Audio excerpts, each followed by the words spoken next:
So we said we would do it after each win for the Pacers in the postseason, which again happened last night after disappointment, although expected on Friday. Last night, if you stayed up late, you were rewarded, and the Pacers and Bucks did a community service joint effort for everybody. But before we get to that, boom, baby! You know, we should actually play 3 of them because that's 3 wins now. Go ahead. Boom, baby! That's 2. How about 1 for last night? Boom, baby! Let's go. Pacers now up 3-1 on the Milwaukee Bucks. And I thought it was – Milwaukee is a friendly city. Great people in Milwaukee. Fun people. Pretty decent food. Obviously plenty of beer. Cool town, Milwaukee. And when you go up there, people are hospitable. They're friendly.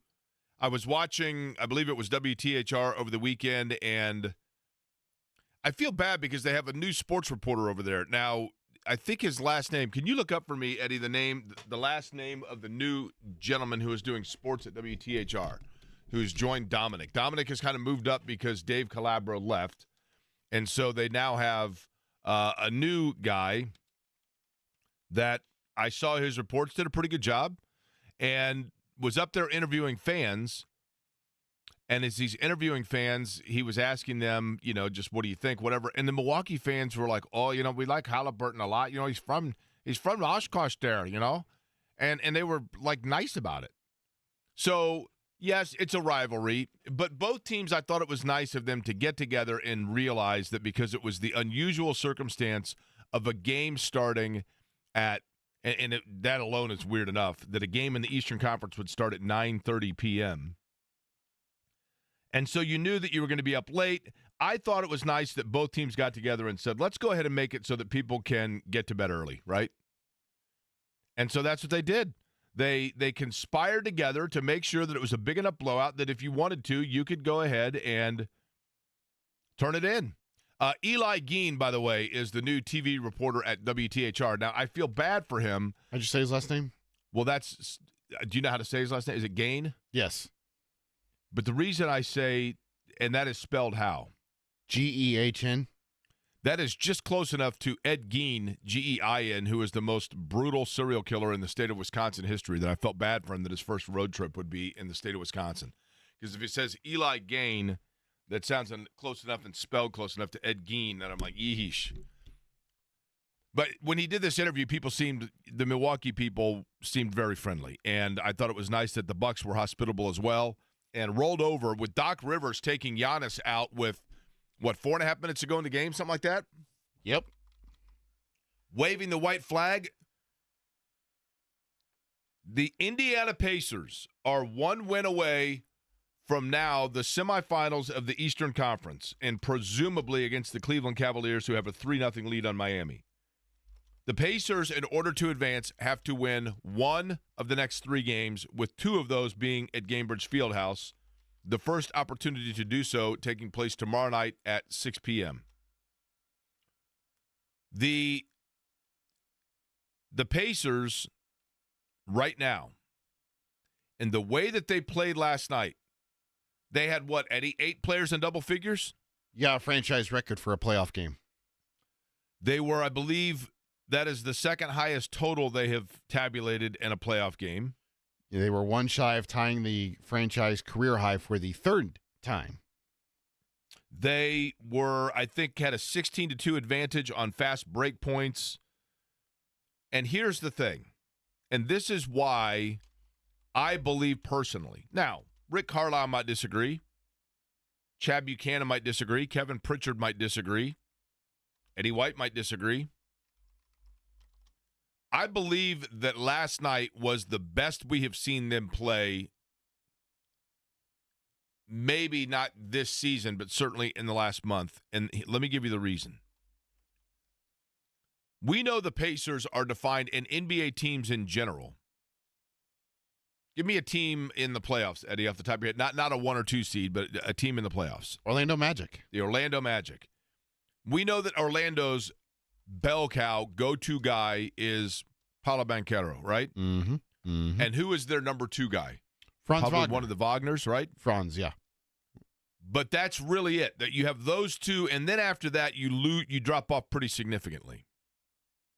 Most teams in the NBA have, especially if they're a playoff team, they are in a playoff position because they have two guys. Now, ideally, you'd like to be a three-horse entry, but the challenge there is rounding out the rest of your roster. Those three have to be unbelievably talented, and then the rest of the roster has to be made up of young players that you've hit on that are on minimum salaries and veterans who are willing to play at the end of their career for a ring for lesser money. And that's how, say, Miami was able to put together the big three when they had it, that kind of a thing. But if you look last night at that game, the reason the Pacers, I think it was their best effort overall, you know that Pascal Siakam and Tyrese Halliburton are their 1-2. Probably not even in that order. More so Siakam 1, Halliburton 2. That's probably right now, offensively speaking, where they are. But last night, I believe, was the best game of the season for Miles Turner. Now, you could look at it and say, well, yeah, but best of the season, like, what are you talking about? He was 9 of 13. He had 23 points. But defensively speaking, Milwaukee couldn't get anything going because Giannis still got his 28. But that doesn't account for the number of times that he himself became not rattled, not shell-shocked, not gun-shy, but just a little bit hesitant on what to do because of the times that Miles Turner absolutely challenged him at the rim. Turner absolutely challenged him. And I thought Turner's defense last night and then facilitating for those 16-2 transition fast break points, that was centered and epicentered around Miles Turner. Turner last night was spectacular. He absolutely set the tone. Did not have a good game in Game 3, but he absolutely set the tone and was the reason that Milwaukee could never get within striking distance. Then let's throw in Andrew Nembhard. Nembhard last night in terms of what he does well, right? He obviously defends, but then spot shooting and timely shooting. Nembhard, I think, hit 8 field goals last night, 6, 8, something like that. But the shots that he hit, every single one of them was right when you most needed it and right when Milwaukee was starting to feel good about themselves, and it's Nembhard that would come and smack the hand away. Aaron Nesmith. Nesmith, in his ability to see an open lane and immediately seize it when you don't realize there's an opening and then make a move at the basket at the last second to finish a drive. And then it goes without saying as well, his defense. And then a guy, and actually two of them, that have been critical for the Pacers and I think are a key reason why, if in fact they get past Cleveland, and that's a tall order. Cleveland is tremendous. I really think there are two teams in a 7-game series that give me worry. That would be Cleveland or Boston. And outside of that, if Indiana plays the way they did last night, I know Oklahoma City's great. If Indiana plays the way they did last night, there's no reason they will not be competitive with any team in the NBA in a 7-game series. Any of them. Any of them. Now, they're going to have to win on the road to win any series beyond this one. But that was last night as complete, as balanced, and as diverse a way to win as any win that you could see in the postseason. But Obi Toppin and Jarris Walker, their ability now, when the ball goes to either one of those two, and I never thought I'd say this about Jarris Walker, although I've given him his flowers here in the last month or so. Jarris Walker has become not only a player that you have to keep in rotation, but I mentioned this last night. Eddie, he looks like a guy that craves the three. He's standing there, and if the ball's coming to him, it's not only is it going up, but you feel good about it going up. You're okay with it. Because he has developed kind of seemingly out of nowhere now this three-point shot, kind of a high-arcing but a soft shot. He's a very good three-point shooter. And then Obi Toppin, he doesn't miss three-pointers, right?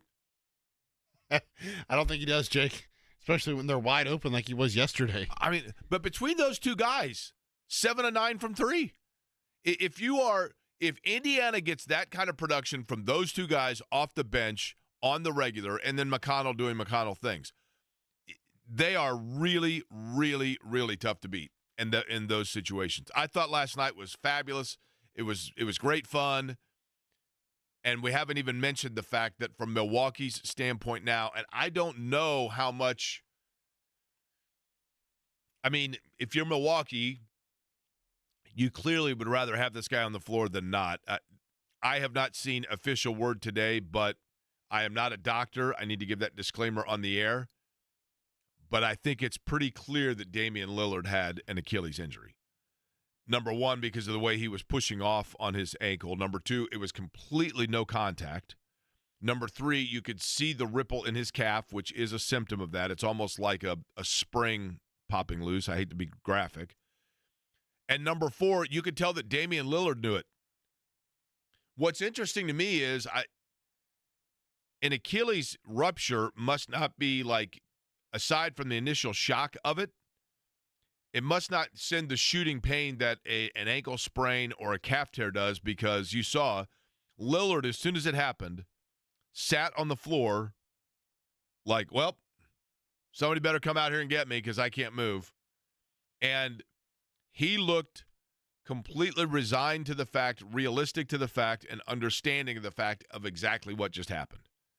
And was like, there's no sense in me even writhing around, grabbing my ankle, making a scene, pounding the floor, whatever. Just come out and get me out of here.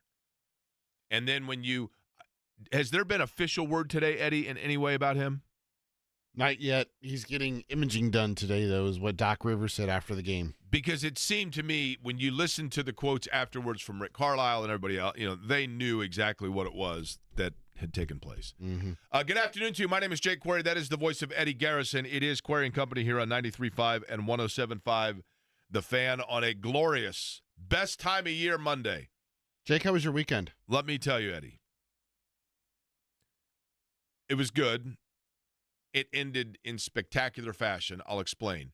Friday night, went with J&V, was on his show for a little bit, and then went to the Indy Ignite match against Orlando. How was that?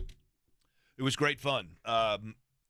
It was, they got out to a great start. They won the first set, and they needed a win in order to get into or cement themselves in the Pro Volleyball Federation playoffs. And so I was thinking to myself, well, here we go. They won the first set, and I'm like, it's on now, right? And I was pumped about it, and then Orlando comes back, wins the next 3 sets. So they had to wait until yesterday, but fear not. Fear not. On Indy 500 Day yesterday, the Ignite beat San Diego in order to get that win that they needed. So they won 3-1 yesterday. San Diego, I think, was interested in being in Indianapolis because they thought they were at home because, Eddie, it was San Diego weather. San Diego weather yesterday. So we did that Friday night, went to the Ignite game. Saturday, hung around, did some errands. I actually was in here doing some work, getting set for the month of May, and then went out to dinner. And then yesterday, spectacular, went out, walked the Monon. You know what's crazy? If you walk the Monon from Broad Ripple to about 75th Street, mm-hmm. You go over not one but two, now it's the Monon Trail, but they were train trestles at one time. Do you know that, I guess I can say this on the air, this is insane to me, and you can't do this now, but you know that we used to actually, for sport, when I was in high school, we would jump into the White River. I think maybe the river was deeper then. I don't know, but we would, and it's disgusting because if you think about the water itself, do not do this now. But I walk over that train trestle, and I'm like, I can't believe that we would jump off this into the water back 30 years ago. But it was absolutely a gorgeous day. Walked down, went to Broad Ripple, sat outside at Union Jack and had lunch. Fabulous. Everything about it was great. Yourself? Let's see. I had the Pacers game Friday night. I had the Pacers game last night. And then Saturday, just kind of enjoyed the good weather. Was outside a good amount Got a nice little tan/burn going still, and I feel great. You have a burn? My arms are just a little red. So you have a farmer's tan. Yeah, definitely. Did you watch much of on Friday? Because there was still a lot going on. I mean, I mentioned the volleyball game. Obviously, you mentioned the Pacer game. The beauty of last night, I don't know that we even need to talk a lot about Game 3, right? No. You knew, what did we say on this radio station? What did I say on Friday? You knew that eventually those shots when you're on the road like that are going to start coming like an absolute avalanche, and threes were going to start raining, and you're going to have a game where you get behind. And all of a sudden, it happened in Game 3. And you knew that they were going to have a game like that. You absolutely knew they were going to have a game like that. And lo and behold, the Pacers just fell behind. They were behind. That game got away from them, but they made up for it last night. Now, did you watch much of the NFL draft? Bits and pieces of it. I didn't indulge a ton of it. I was just following on my phone for the most part. So the Colts got, and we talked about it. I mean, everybody knows, about Tyler Warren. We've talked about that. Open disclaimer, I don't know this. I'm not sitting around. I mean, am I pretending by any stretch of the imagination that I'm an expert on Iowa State's interior offensive line or exterior offensive line or the RPOs they use? I'm not.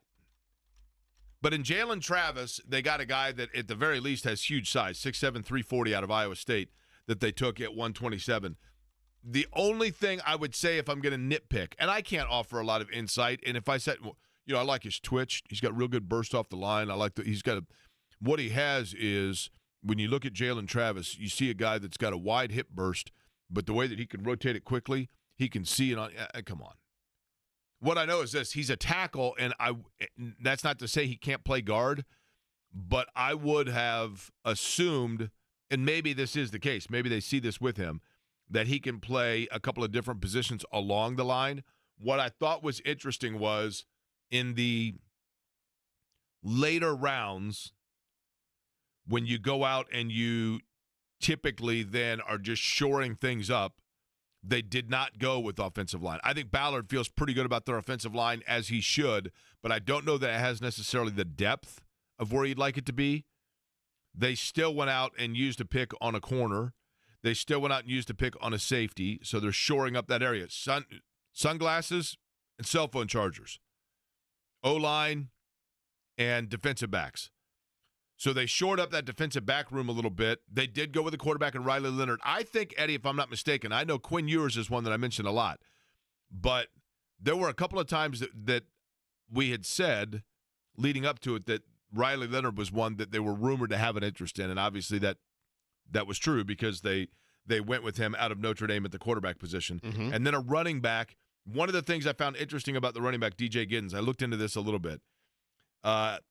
Back-to-back 1,200-yard seasons at Kansas State. Mm-hmm. He was very productive.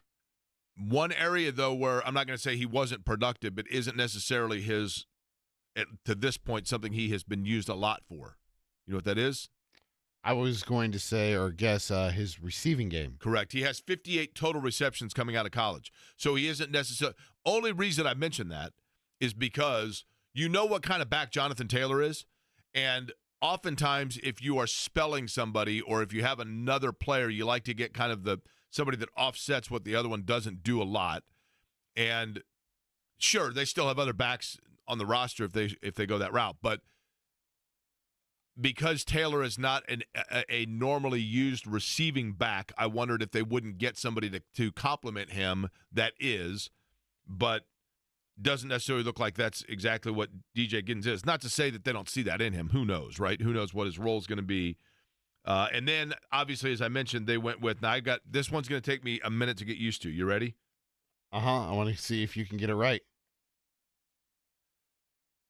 They went with, out of Ohio State, JT Tuiamoloau.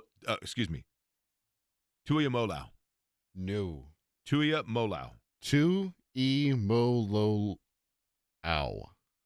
Wait, say that one more time. Tuiamoloau. Tuiamoloau. I think I had an extra L. I can't say it. JTT is what everyone calls him. Tui Mo Lo'oau. Yes. Tui Mo. No, hold on. Tumi Aloau. It's Tumi Aloau, right? No, there's phonetic spelling in our show document, Jake, for you to look at. You're right. No, I know. I mean, I wrote it down phonetically as well, but Tui Mo Lo'oau. Yes. Tui Mo Lo'oau. Tui Mo Olau. Tui Mo Olau. See, now I can do it. It's hard when you throw it all together with his first name. JT Tui Mo Olau. Right? Close. Tui Mo Olau. It's just when you say it fast, it gets more difficult.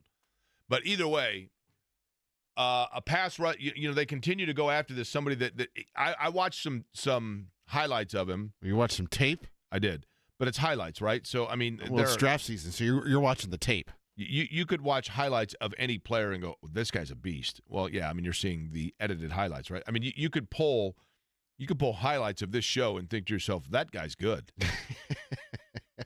But it's 6 minutes and it's a 3-hour show. I mean, that's the challenge, right?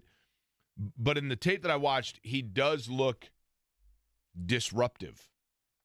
And what I found interesting is the plays that I saw from JT Tuiamo'olau is they weren't, how do I word this? I'm not going to say, they weren't blitz plays like, say, designed for him. They were plays where the play broke down and then he got in and chased down a quarterback. I know it sounds weird because in defense, that's kind of what it's all about.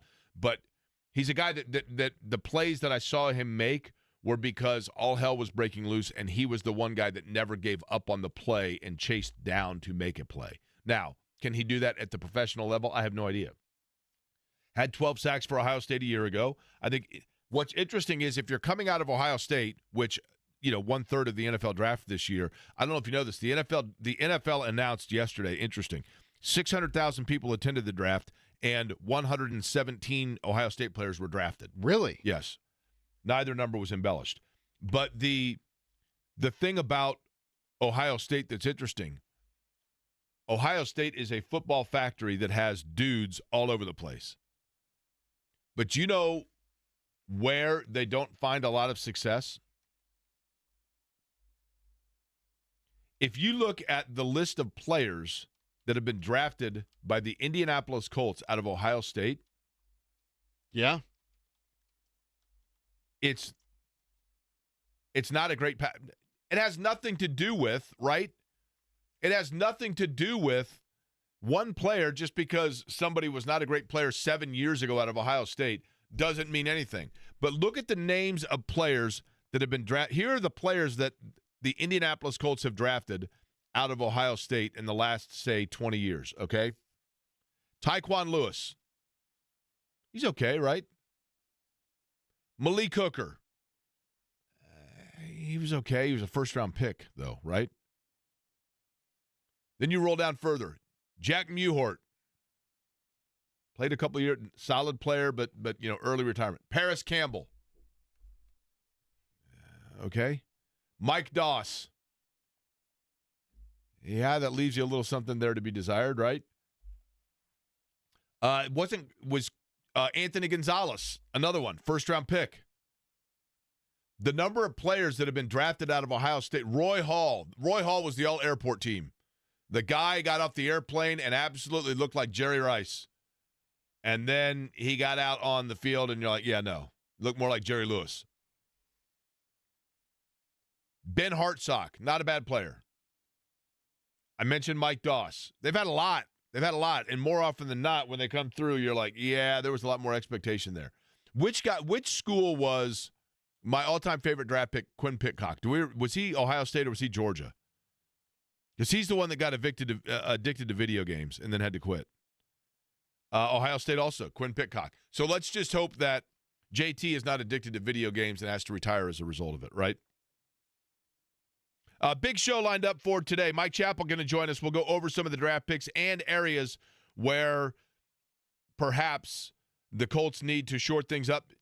Listen, the undrafted free agent list as well is being put together, and we'll get a better idea. Maybe there's some players from there Chapp can tell us about that are going to be able to contribute if they were to make the roster. That's not unprecedented within Indianapolis. And we'll talk about the 750,000 people that were in Green Bay.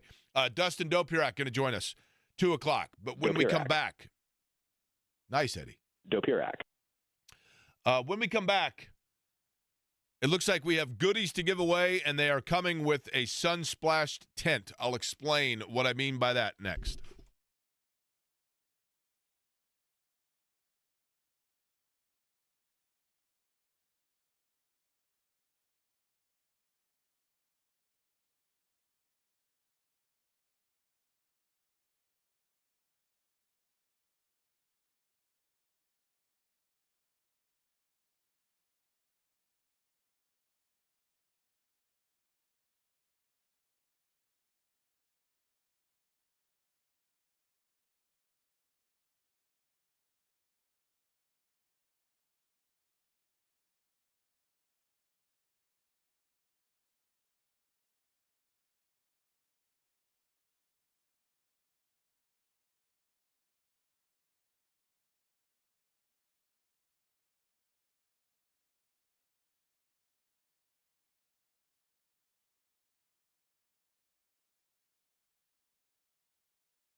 Of course, the host of the Pacers postgame radio show. They were here until the wee hours last night, along with Eddie Garrison, discussing a fabulous win for the Pacers over the Bucks in Milwaukee. And Eddie also working with, obviously Pacer Sports Entertainment and the Indiana Fever brought by a cake. And I literally thought that Ashton Kutcher was going to come in here because I was being punked. That's really what I thought. I think that typically when you're around. But so you brought in a cake that you had me light a match and burn the cake, right? That is correct. And you, having worked in a cigar store, you're better than anybody in the media who's getting these cakes today would be able to strike the match and properly light it, and you did it well. Well, it took me a second to light it, admittedly. But so this is very cool because it says the best story of the summer, I believe is what it said. Then you light the match, and the cake, I don't even know how this happened. But the top layer of the cake, which, obviously is some sort of paper, but it looks like the cake, it goes away, and then underneath it says, now you know, and it's got the Fever logo, which is getting everybody set for Fever basketball, who are getting ready here for training camp, right? Yeah, they started camp yesterday morning, so today will be the second practice. And, it's how they had Yes Sirs was the marketing slogan for the Pacers this year. The Fever came up with Now You Know. And they came up with this creative way to do this. I like that you had the flame. You lit the match. It's the Fever. It's hot. And I think it's symbolic of a couple of things. One, at the Fever, they're not satisfied with what they did last year. They made the playoffs. They want to win a championship. Two, I think the fact that women's sports is now here. It ain't going away. And it's just that women's sports overall, especially in Central Indiana, because remember, Sports Corp came out last fall and said, we want to make this the world headquarters for women's sports, meaning Central Indiana. So it's all that mixed together. You grew up here. You know what this community is like, and it's just, hey, let's fan the flame. And this is kind of a cool little marketing trick to just remind people that that was a tremendous game last night. I think Colts had a good draft, and the Fever is starting up. So maybe let's just jump on board. Okay, let's get real quick to kind of rehash the things that you were talking about after last night's game for the Pacers. They're now up 3-1. They've got to win one of their final 3 against Milwaukee, with 2 of them being at home. So you like certainly your chances there. And Eddie, to me, what is interesting and what I think speaks volumes about the Pacers is it isn't necessarily that they are up 3-1 because they found something different they weren't doing in the regular season. They're just continuing what they're doing at the regular season, and now that they are healthy, they're just doing it at a very high level. But there are a couple of guys that have really become nice pieces for them. But I don't think necessarily this is something where something came before your very eyes in the postseason. What we're seeing is what we knew for the last third of the season was who they are. Exactly. I mean, we've seen it all year long. They've been a team with a very deep bench, and they've utilized that. I'm going to give you a question because I appreciate your knowledge of the NBA and your honesty. We always heard about NBA playoffs where the benches get shortened. Well, last night it was like a regular season game for us. Guys were coming off that bench left and right, and they all contributed. Shepard's line didn't look great, but he was really important. Where would we be without Jarris Walker? And again, we did it without Mathurin, but I mean, he went deep bench yesterday, and you don't really, in all your years, you don't see that a lot in the playoffs. It's interesting you asked that, Eddie, because we had Mark on, and I asked him, if the advantage for a team is their depth, then why in the postseason would you not stick with what's been advantage? And I understand what Mark was saying, which was, well, you have more rest in between games, so you don't need to go to that deep. But what Indiana did last night, to me, and what presumably they then will be able to do for the remainder of this series, they absolutely wore Milwaukee out.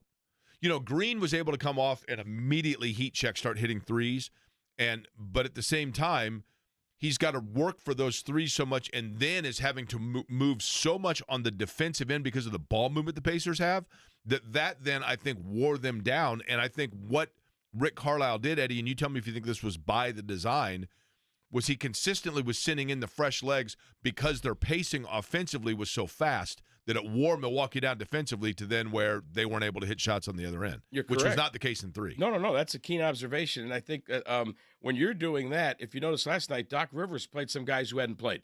Connaughton hadn't played much. Correct. I mean, there's another guy, I forget his name. He played. The guy hit a 3 early, but didn't do anything after that.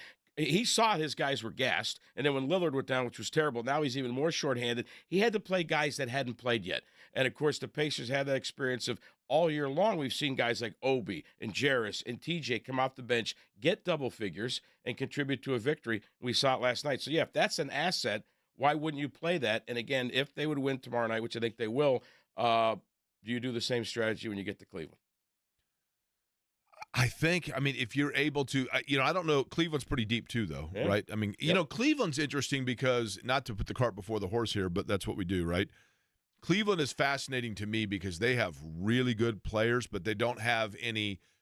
Mitchell's a great player, but you don't think of him in the same area as, say, Giannis or Lillard. Maybe you should. I'll tell you, Mobley's really good and versatile and can play a lot of different areas. Garland can do a lot of different things for them. Allen does a lot of things. I mean, they have some pretty dangerous pieces and then shooters as well. I mean, give Cleveland credit, Eddie, because we haven't talked a lot about them in the last handful of years. They've very quietly put together a really good roster. Put together a great team, and with the NBA, a lot of it is marketing, and I couldn't help but think in another 24, 48 hours, you could have LeBron, Luka, Antetokounmpo not playing as the NBA moves to its second round of playoffs. And can you imagine the NFL if all the top teams got beat in wild card weekend or the first round? They'd be losing their minds. So it could be really interesting to watch. But I do, like you said, if we play like we did last night, there's nobody we can't beat. The problem is you got to beat somebody 4 times. This is the NCAA tournament. By the way, before we let you go, because you're a marketing mind, right? Eddie White is joining me in studio here, talking about the fact the Fever got underway yesterday with practice beginning. We'll get their scheduling here in just a second. I have things that keep me awake at night, okay? A query 2:38 in the morning, brain dropping. I'm going to throw you something, and then I want you to tell me if I'm way overthinking it, if I'm too conspiratory, whatever it might be. I hear a lot of talk with the NFL draft, and Jim Irsay seemingly, it's almost like he knows that eventually it's coming to Indianapolis because he keeps dropping these hints, right? Like, this would be great in Indy someday, the NFL draft in Indy, and it would be great. I mean, the draft has become a thing. I get it. People love it. Why they stand out for 3 days, I don't know. I wouldn't personally do that, but people love it, right? There's a lot of conversation, understandably so. In Indianapolis, the stage that we are the most proud of is the Indianapolis Motor Speedway. Just because of the sheer volume of it, the size of it, we've had Rolling Stones concerts there, etc. If I'm the NFL and the NFL draft has the opportunity to be held at the Indianapolis Motor Speedway, let me give you the reason why, if I'm the NFL, I'd be hesitant. There's a reason I'd be hesitant if I'm the NFL to do it. The Indianapolis Motor Speedway, in terms of its permanent grandstand seating, is roughly 235,000. The NFL now has been reliant upon, for the last handful of years, telling people that 235,000 people are there for the NFL draft. If you have 235,000 seats right there within proximity at the venue, now all of a sudden you have tangible, visible proof to show your homework. What are they going to say if they have it at the Indianapolis Motor Speedway? They get the exact same number of people that were there in Green Bay, and it fills it 1/3. They would build, okay, if I'll answer from the NFL's perspective, I would insist they have people that come early and look at the site. I would insist on a stage in the infield, right, towards the that one big grassy area, towards the golf course, and the park. And I would just have everybody, like you just saw in Green Bay, standing, not up. We can maybe have some seating, but most people standing, and then I can say, if those people were up in the stands, that would be $250,000. That's their answer. Now, as a PR guy, I visualize it I would love to have it where at the first round picks, because it's the first round, so the big day, is maybe they got in the 2-seater, in turn 4 and finished on the finish line, got out, and if they're willing to, have a bottle of milk with the Ravens logo on it, and it's poured over their suit. The kid could sign it and can auction for a charity, and then he goes up on the thing. They have to put what they put around their neck, the flowers or whatever, all that stuff, whatever that is. The wreath, you mean the wreath? Okay, yeah. You got me. All the stuff that we've seen forever that we give the champions here in the greatest race there is. That those first round picks would get that. I think the pictures would go viral like we wouldn't believe. It'd be great for the track. It'd be great for the city. It'd be great for everything. Now remember, the draft is covered by ESPN. See, there you go. And ABC, and and the race is on Fox. But Fox writes a big enough check to the NFL, right? That the NFL could strong arm and say, "Hey, we want this here." But is my one point in my thing that I harp on way too much about the attendance? Do you get where I'm coming from? Oh, absolutely. Where it's like, look, you know what? And they'll handle it. They'll have Schefter or somebody say, Another record, 300,000. And you will be the only person in America that is going, this is not right. But everybody else will be going, holy smokes, 300,000. We're at the Indianapolis Motor Speedway for the draft. What a great venue. The pictures were awesome. The cars, every car with a team logo on it. The world will be talking about that. And there'll be one guy. There'll be one guy with a great new heart that beats every day for our state. You, who will be standing up, jumping up and down, going, but no, but no, but no. There's no way, Eddie. Will you agree with me on this? There is zero chance that there were 220,000 people there on Sunday. No, I don't think there are that many. Yeah. On Thursday, the big day. No. Their statement said Sunday 220,000. Well, maybe they say they left off total over the 3 days. Yes, I get you that, but I'd say that Thursday was probably about 150. Thursday, nah, I still don't believe you. You're insane. Get some sleep. Let me show you the photo. Get some sleep. I'll show you the photo here. So I love when they said at 250 because there's like 220 to see the Pope. So 250,000 people went to Green Bay to see the NFL draft. Right. But only 220,000 people went to see the Pope's funeral. It doesn't make any sense. So you're telling me right now, you can't see it right here. I guess this. It's great for radio. You're showing me a picture. No, I took this off television. I'm putting it on the YouTube channel. I took this picture off television. Right. About 3 minutes before the first round pick was announced. Listen, I don't lie to you, and I don't lie to our listeners. It does look like if you had all those people walk into that building on the right, they may fill it. And that building doesn't see 200,000. Right, it's 70, right? Listen, my whole thing has been this, Eddie. So why do you care? Why do you care? Here's why I care. Why? Because this is my point. It does an unbelievably impressive number, and the NFL is the 800-pound gorilla. So I don't understand the greed of having to then lie and embellish about it. That's the last thing left. When the world ends, 3, 2, 1, the last thing left will be Week 18 of an 18-game NFL season. Do you know the last thing that you're going to hear when the world ends? Eddie, do we happen to have the chime, by the way? Literally, you're going to... That's going to be the first thing that happens after the exactly. nuclear freeze takes place. Exactly. All right, so Fever, one more time. Yep. In the lab already, right? They're in the lab. They started yesterday. Stephanie White's first practice as the coach. They have a team that is loaded. And, it's one thing 2 years ago they had the top pick and they played pretty good. Last year they got another top pick. They played good, got in the playoffs for the first time in forever, but got knocked out by Stephanie White's team. But now they're loaded. Of course, you know, New York and L.A. are and Vegas are probably the favorites, but the Fever is certainly a favorite. But they're going to be on national television more than anybody else. We complain about the Pacers are never on national television.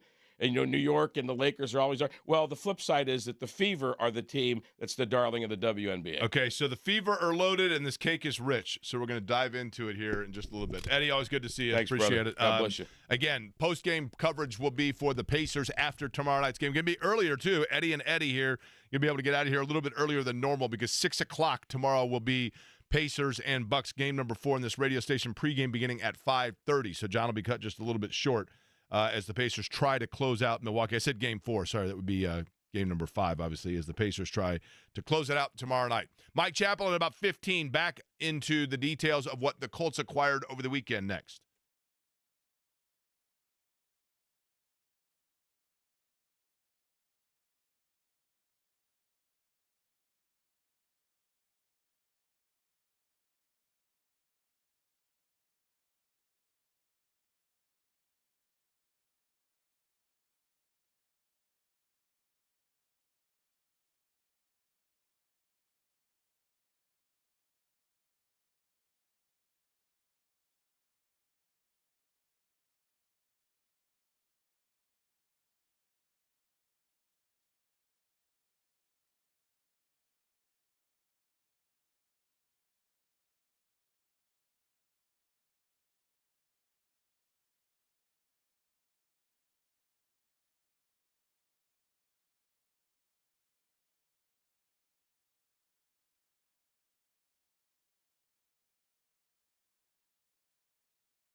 So the cake that Eddie White brought in, I wanted to take a small wedge of it just to taste it, and I kind of turned it into the Leaning Tower pizza. I apologize.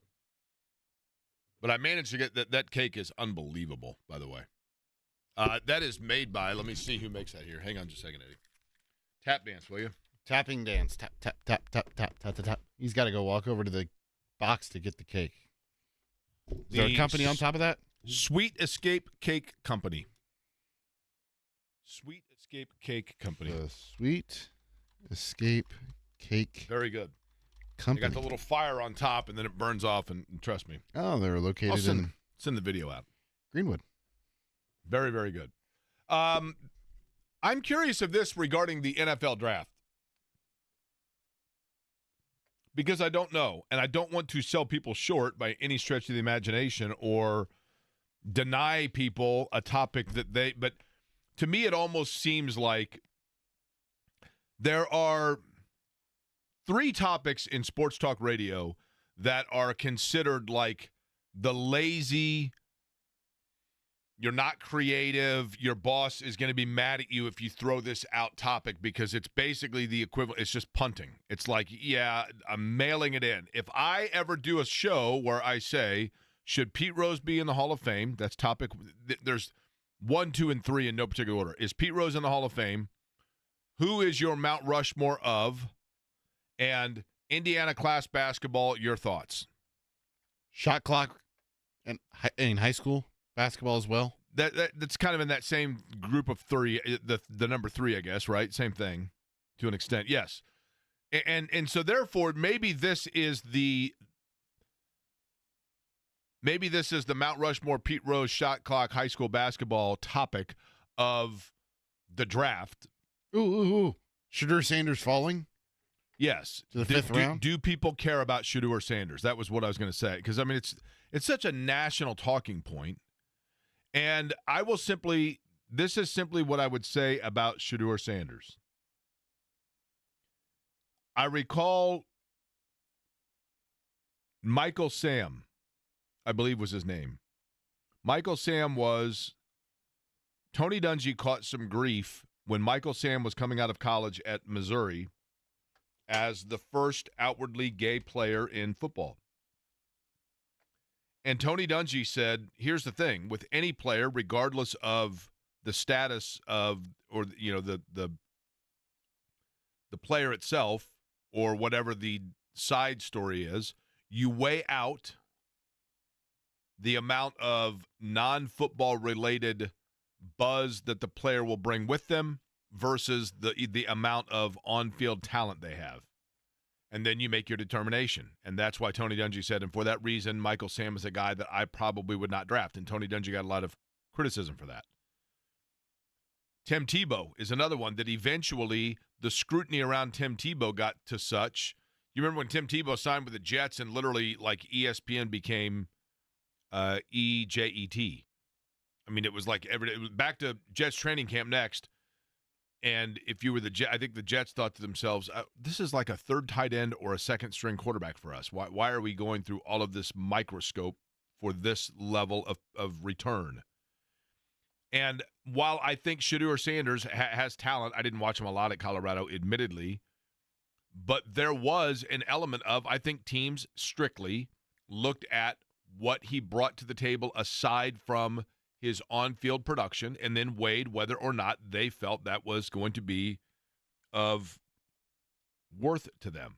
And if you draft a guy in the first or second round that you think to yourself, this might be a guy that, you know, we're going to take a flyer on it, but we may decide not to go in that direction, then you get a lot of heat for burning a first or second round pick. You wait until round 5 and take him. Now you have less invested in it, and it doesn't look as bad if you move on from it. There have been reports, I don't know how accurate, that supposedly Deion Sanders has already said, like, well, you know, I just think the whole kind of dad travel coach type thing, and I think the world of Deion Sanders as a player, personally, I don't know him as a person, but as a player, he was unbelievable. And as a coach, he's done a good job so far. Obviously, at Jackson State, he did a very good job. But I think that some of the comments that were made and the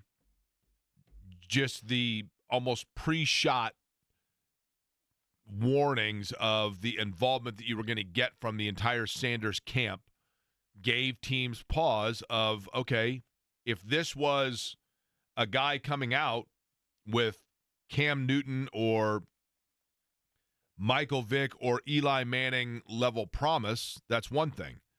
But it is a guy that there are some question marks about him, but it comes with it an expectation from his camp that could get over-involved and become a distraction, and we'd rather not be involved in that. I think it came down to as simply as that. Oh, well, I think, Jake, there's some concerns or questions that you have about him as a football player, not even just the aspect of... Well, that's what I mean. The concerns of him as a football player do not offset, or excuse me, you know what I mean? Like, in other words, the surety of him as a football player is not strong enough to offset any other stuff that goes on. Yes. Right. Like I'm saying, there's still questions I have about him as a player on the field. Like, yes. If he had the exact talent. Same talent level and his name was Shedeur Garrison and he was coming out of Colorado State, would he have been a 5th-round pick?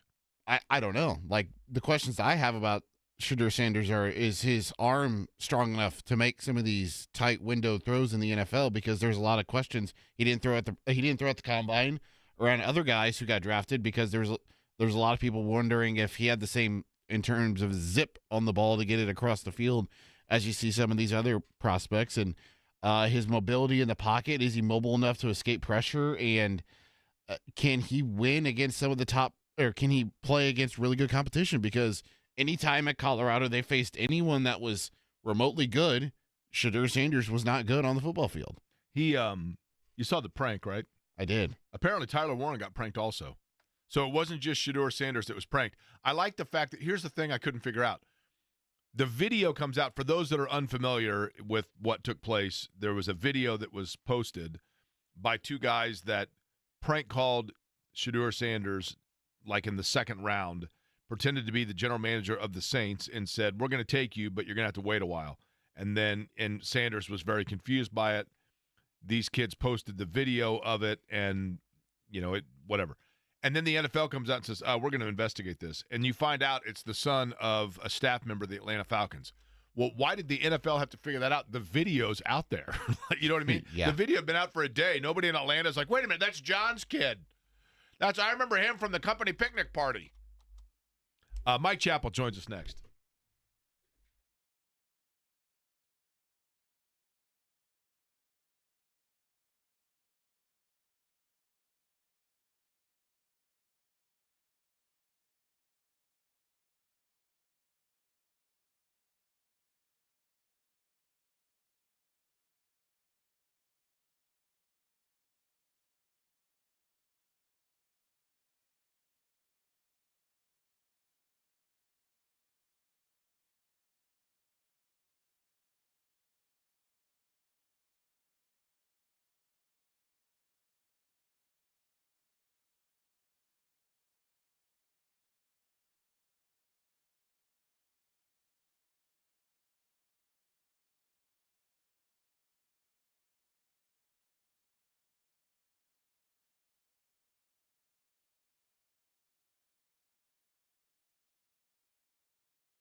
Yesterday, it was San Diego, California outside.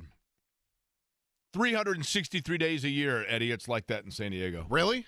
That's why everybody lives there. What about right now it's mostly sunny and 74. We're supposed to get up to 81 today. You talking about here or in San Diego? Here. Can you look at the weather in San Diego? Yeah, I sure can. I'll bet you in San Diego right now. Now watch, they're probably getting clouds today. Clouds is always a relative term. You get up and it's like, oh, there are clouds, and then by 11 o'clock they're gone. Are we talking about in sky, Jake? Is that the clouds we're talking about? Well, it's certainly Orange County, what you're talking about. Okay. It is 59 in San Diego right now, high of 66 today. Okay. Sunny? Mostly cloudy. Oh, okay. Well, this is one of the 3 days of the year that we're better off than San Diego. Joining us now, and I'm sure thrilled to be doing so based on that segue, you see him, of course, and read his work at CBS4 and WXIN Fox 59, Mike Chappell. Chap, draft is complete for the Colts. Begin with this. The area of position, if any, that you were surprised the Colts did not address more aggressively. Weak side linebacker.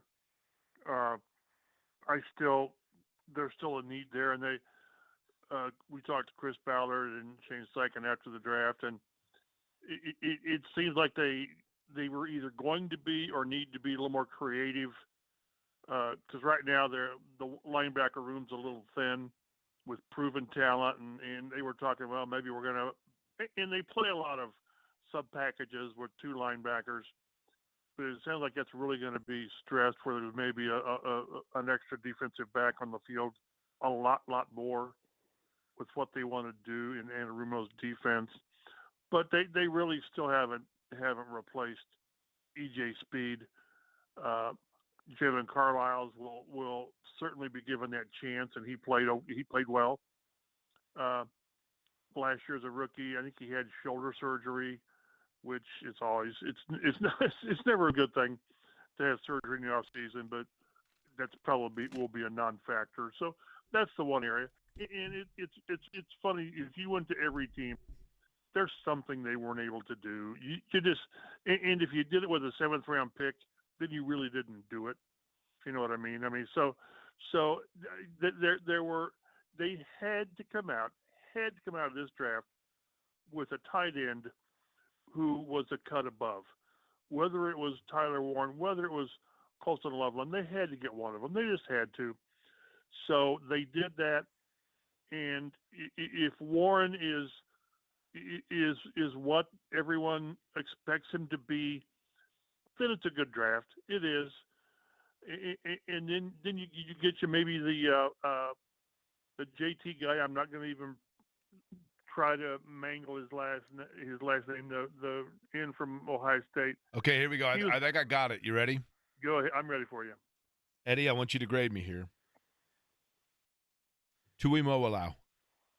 That's fine with me. Yep. I need to record that, and whenever it comes up, I'll just use your pronunciation. But see, I just need to spell it. And so far, it's really kind of crazy. And only writers understand this. Every time I write the name, it looks wrong. It just looks like I've left out a U or I or an O. Or what, it doesn't matter. But as long as he's a player, and what he did at Ohio State, he's just got the pedigree and the production. So he will help fill what they lost with Odangbo, and I just got around to getting his name right. As soon as you've mastered Tuimolau, then he's going to be either signed as a free agent or traded, right? Chris Ballard does that I know he does. And then we got Tim Smith. God love Tim Smith. I can do Tim Smith. I can do Riley Leonard. I can do Jalen Travis. So it's just I'll get mental blocks, and every time I type names, I think, man, that's wrong, and that is right. So, but again, if you get the tight end right, and you get a guy to fill in for Dio, and then find guys, Riley Leonard, it's interesting, but they do not want Riley Leonard to be a factor this year at all, period. If you get to your third quarterback, who's a rookie, you are so deep in trouble.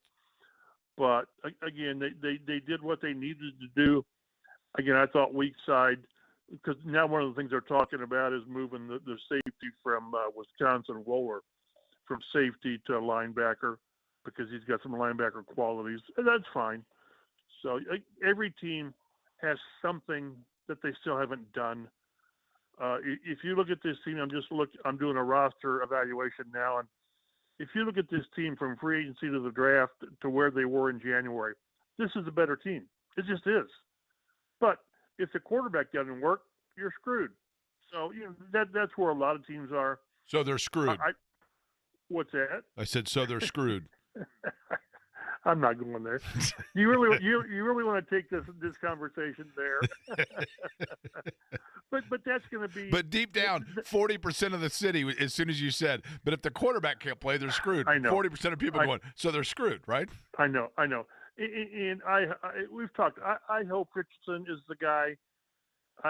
Just because it's going to make our life easier. But we're going to be writing about quarterbacks in OTAs, in training camp, in the preseason games, because until it's so many guys. Remember Ted Marcher-Broda saying that if you've got two quarterbacks, you got no quarterbacks. Well, right now you don't know what they have.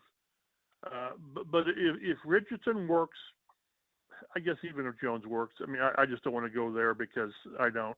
But if the quarterback is reliable, whatever you want that to mean, 60%, 58% completions and doing what you do, this is not a bad team. Is it good enough to compete with Houston? Well, Houston's kind of asked people to compete the last 2 years, and no one's done it. So this team can be that. Again, adding a corner, adding a safety, adding a tight end.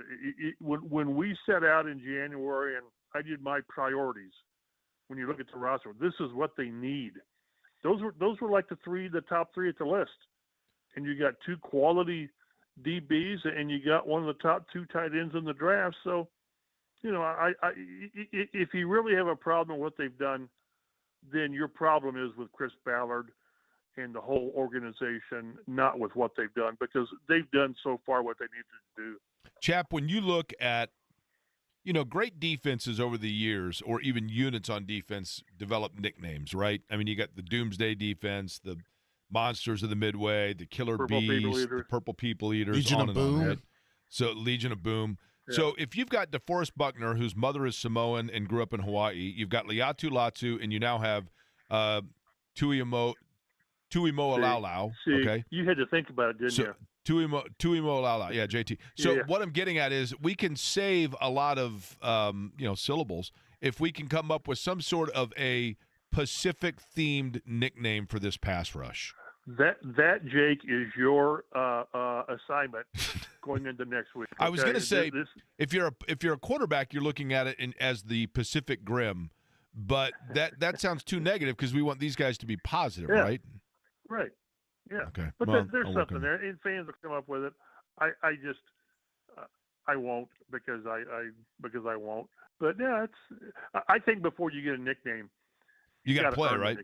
Okay. Yeah, you got to show. So flippancy aside, I'm curious of this, Mike. You've seen changes with this over the course of your covering the Colts. Mike Chappell, our guest.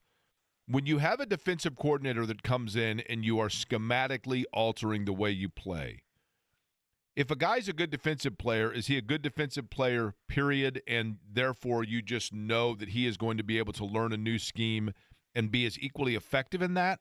Or are there some players or are there some schemes that in order to go from coordinator A to coordinator B, you have to alter your personnel greatly? Or is there enough body of work to know that a good player is a good player, and at this level, most guys have played various schemes at some point along the way anyway? Yeah, if you're a good player, you're a good player. And although having said that, I think there are a few players who benefit from a new coordinator because that new coordinator finds a way to use to maximize that player's skills. Matt Eberflus comes in and he shined on Kenny Moore, and Kenny Moore just went off as that slot guy, where maybe that wouldn't have been the case in another scheme. And Lou really likes to use the safety in that nickel back, so that could enhance. I think we're going to see more of Kenny Moore. More plays of difference from him. But at the same time, there have been players. I go back to Jerry Hughes when the Colts picked him, and it didn't work here. And then he went to Buffalo. It's a pretty good player, but he went through I think 2 coordinators and two 3-4-4-3, and it just didn't matter because it wasn't going to work here. But I think DeForest Buckner is going to be a stud. I don't care who the coordinator is.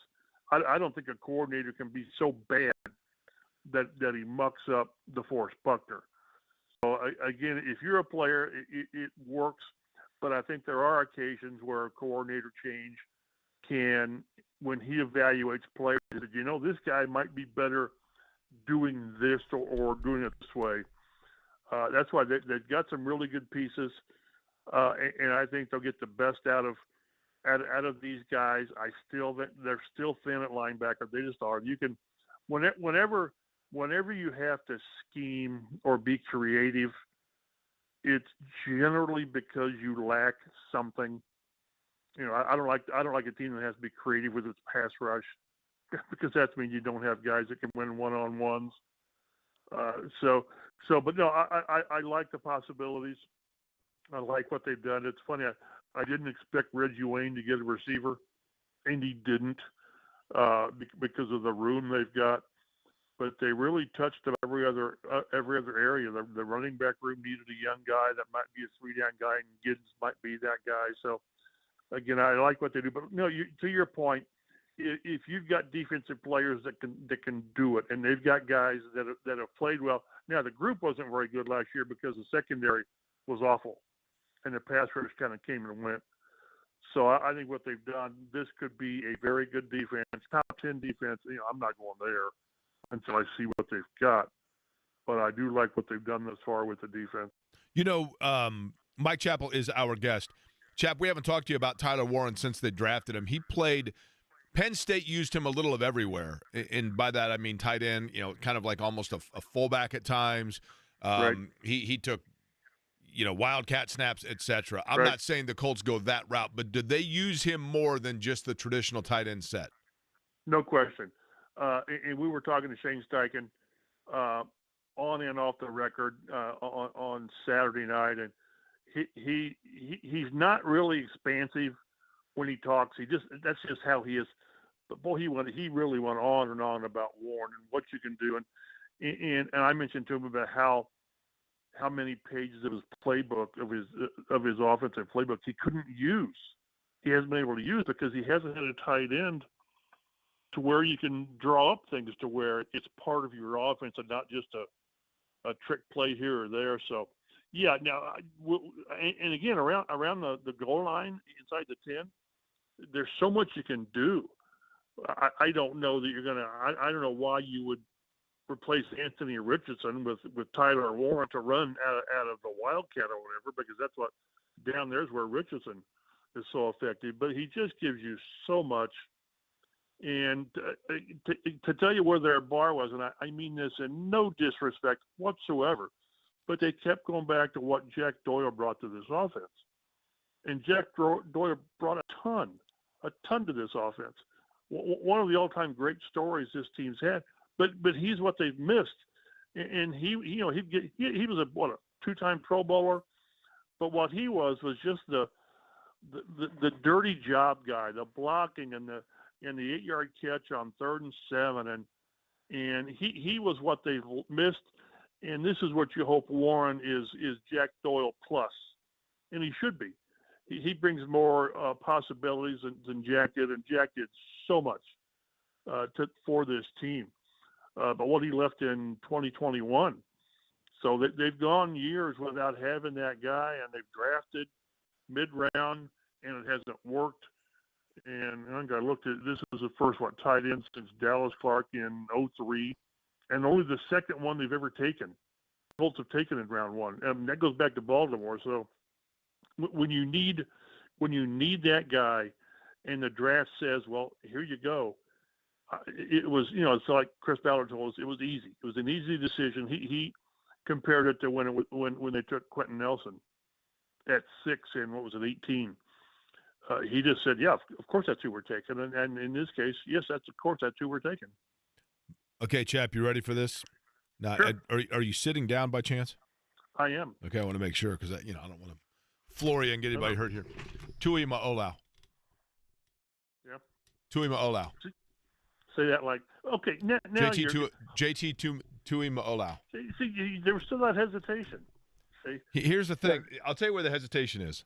Technically, I believe it's Tui Mo'olau, but you got to do it as a ma, and then it flows faster. Tui Ma'olau. If you just say Tui Ma'olau, it's pretty easy. Tui Ma'olau.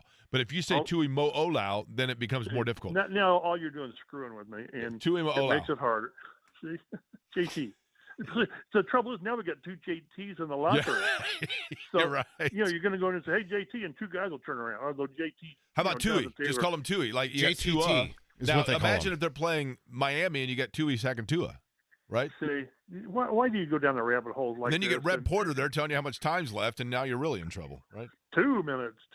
Hey, Chap, over the course of your covering the draft, I'm curious of this. If we go a little on the Wayback Machine here, Sure. I'm going to describe a guy. I want you to listen along as I'm describing it, and then tell me if anybody comes to mind. Okay. The Colts have made a draft pick. It's a high draft pick. They're not very good, so there's a lot of expectation. You're curious to meet the player. They come in, they do the jersey pose, whatever else, and through the process, just in listening to the player and watching the player's mannerisms, you say to yourself, yeah, I'm not sure this is going to go well because this does not look like a guy that's ready for this moment at all, either because he's too immature or too naive or too arrogant or just not a good fit. And you walked away saying, well, we'll see what happens, but that was a peculiar investment that high in the draft. Anybody come to mind? The first thing that jumped to mind was Quentin Coriat, second pick in 94, whatever. Looked like Tarzan, played like Jane. He just wasn't invested where you'd hoped, the way you'd hoped, and he got injured. That's a good question. The other way I'd tell you is guys that I've seen in the locker room for the first time. You think, man, this guy belongs here. Jason Belzer, Antoine Bethea, Ray Buchanan, Gerard Powers. You think, man, these guys. You mean because of their physical stature or just their aura? No. How they handled themselves. Yeah. And it was like, is it too big for them? No. And this is from day one. So I've been more struck, I think, from guys that you think, man, this guy gets it. And the top guys, Marshall Falk, Edgerrin walked in there like, yeah, I'm here. This is. He once told me that the NFL was easier than playing at Miami. He said it was easier. He said, Randy Moss said, hey, dog. He said, this is easy. You're going to nail this. And Edgerrin did nail it. So did you have somebody in mind with No, Quentin Coriat's a good – here's the thing about Quentin Coriat. Now, that was before my time. I will tell you this. It's such a different world, chap, and I'll give you an example. I think a lot of people, because the Colts – and this is a credit to the Colts, obviously, but you know this, Mike. The Colts, in terms of their rank and their clout within the city, is a lot different now. People don't realize, pre-Peyton Manning, it wasn't always this way, right? Correct. And I've mentioned a million times before, but I went to high school with Jason Venturi. One of my best buddies in high school was Jason Venturi. Still a good buddy to this day.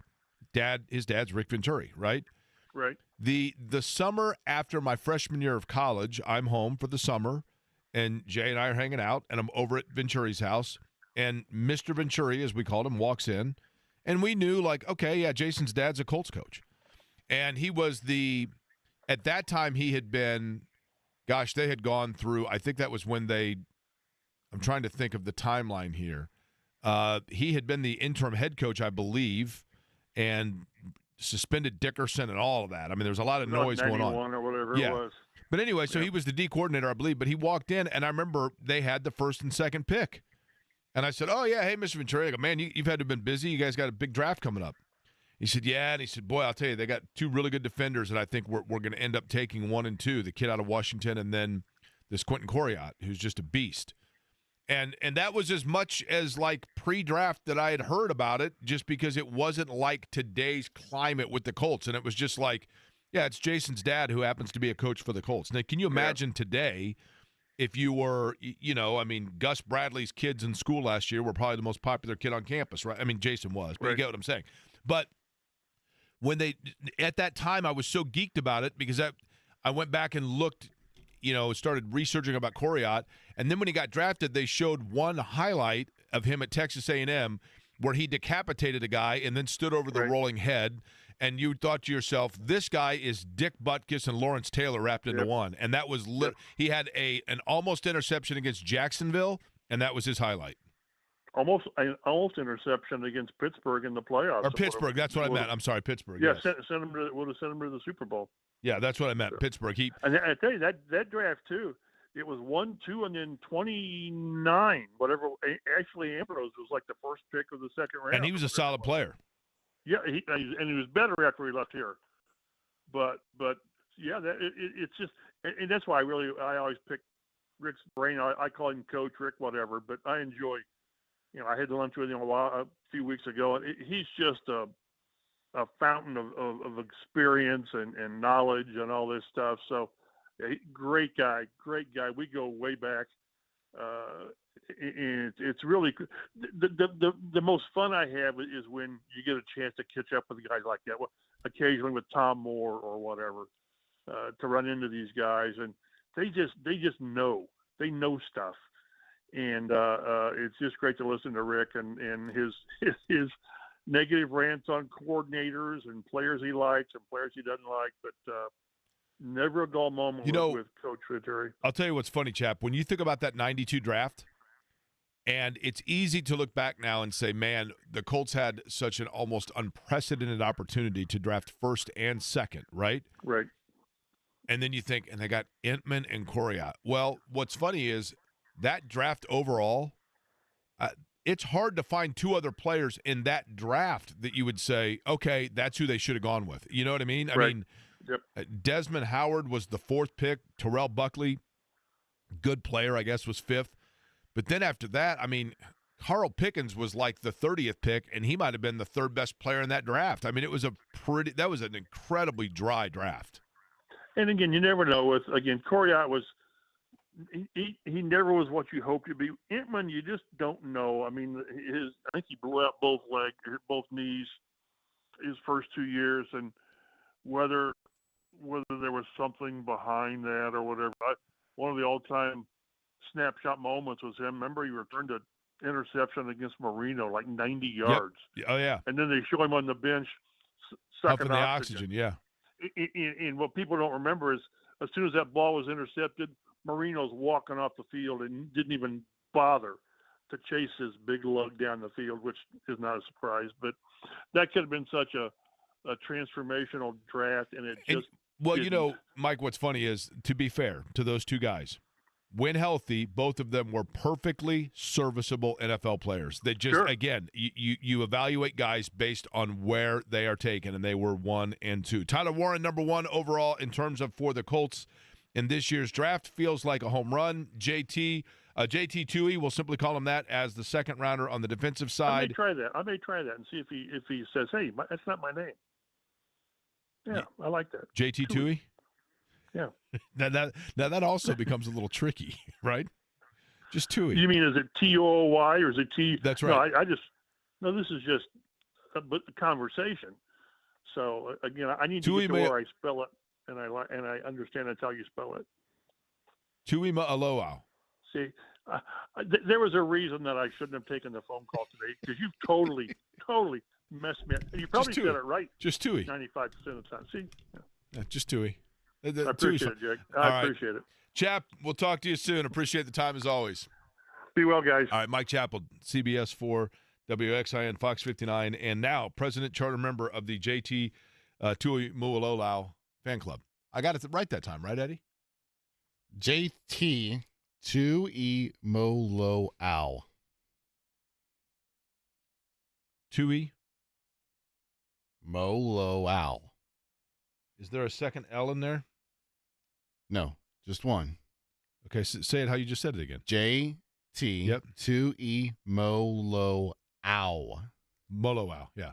Yeah. Moloau. If you say it that way, it's not hard. JT Tuimoloau. Yes. Moloau. Yes. Moloau.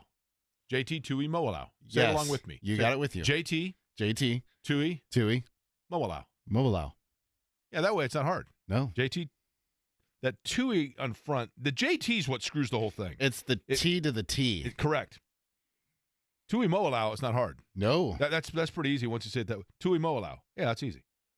It's the JT into the T. Now you got it. If you wanted to, you could say JT squared Ui Moalau. Right? JT squared Mui Olau. They call him JTT for what it's worth. Well, it's JT squared, right? Okay. JT Tui Moalau. There you go. Now you got it. I'm on it, baby.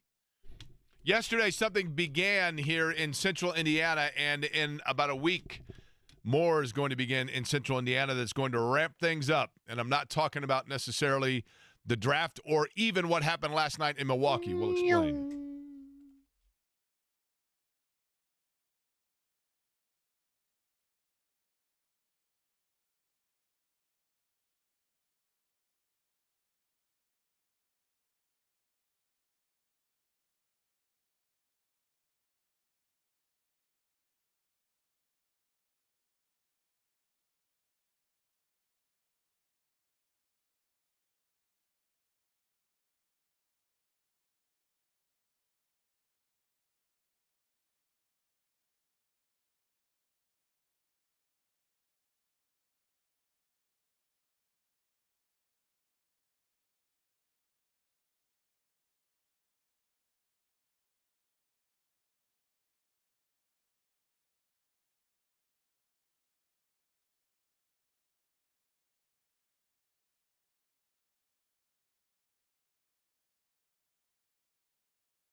So I don't know why this is. Maybe I'm the only one like this. It feels like it's been May for about a week. I'm already kind of in that mode, and I know that I'm unique to this. Couple of house cleaning items here that I'll get to. Jake, you're not just unique to this. You're just unique. Thank you. Is that a compliment or not a compliment? I'll let you decide if that's a compliment or a backhanded compliment. Do you know how you catch an unusual squirrel? How's that? You sneak up on him. Okay. The Fever began yesterday training camp, practice, if you will. They officially get underway with their preseason scheduling taking place on Saturday. Saturday against the Washington Mystics. Saturday, May 3rd. That's this Saturday, right? That is correct. There's something weird that takes place with me, and I'll tell you what's thrown a complete monkey wrench into my brain. This year for the IndyCar schedule, the opening weekend of May, the race is in Barber Motorsports Park, which is outside of Birmingham. I love everything about Barber Motorsports Park in Birmingham, Alabama. I love it. The facility itself is state-of-the-art. They have a museum there that has the largest collection of motorcycles in the world, the largest collection of Lotus race cars under one roof in the world. And it is a gorgeous facility. And the crowd down in Birmingham, that community has really just embraced IndyCar, and it's become a staple on the schedule.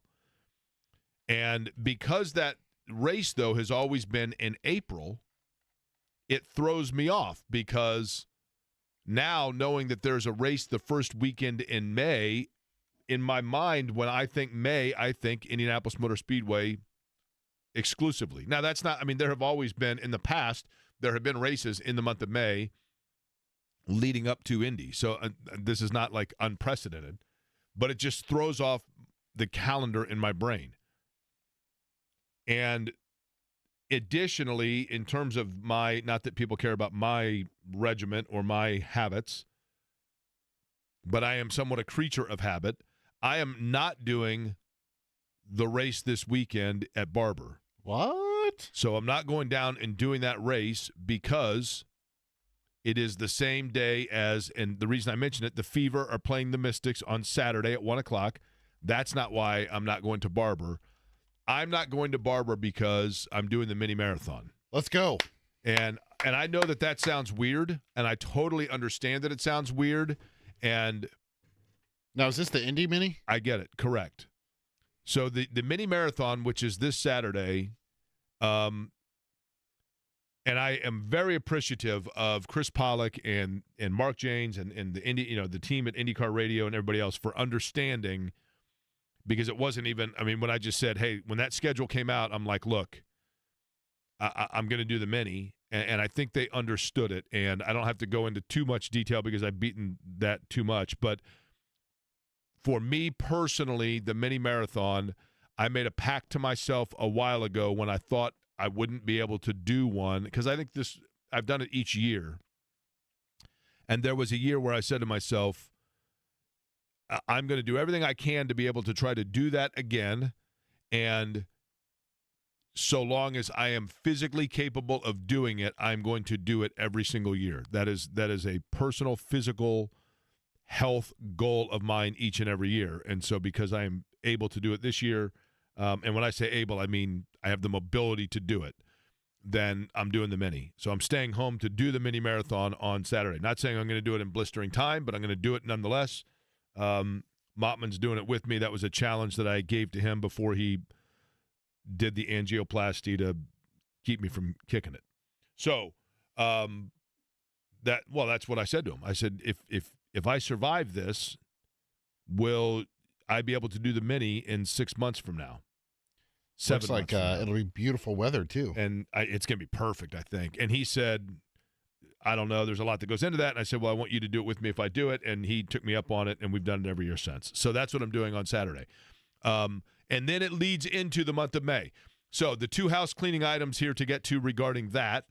Number one, the Beyond the Bricks, the show that in the month of May that I have done with Mike Thompson now for this will be our 5th year. This all came about. Oh, really? It's been that long already? Can you believe that? No, So I can't. This came about when Donald Davidson, the historian emeritus of the Indianapolis Motor Speedway, I say emeritus, he's still the historian of the Speedway. When Donald retired, and he, of course, did the show Talk of Gasoline Alley, which is the greatest radio program in the history of this station or WIBC or any of the rest of them. And, I mean, people nationwide marveled over the Talk of Gasoline Alley. When Talk of Gasoline Alley would take place with Donald, when Donald retired, there was then discussion of continuing the Talk of Gasoline Alley. Mike Thompson, who had worked with Donald at the museum, and myself were both approached about doing a continuation of that.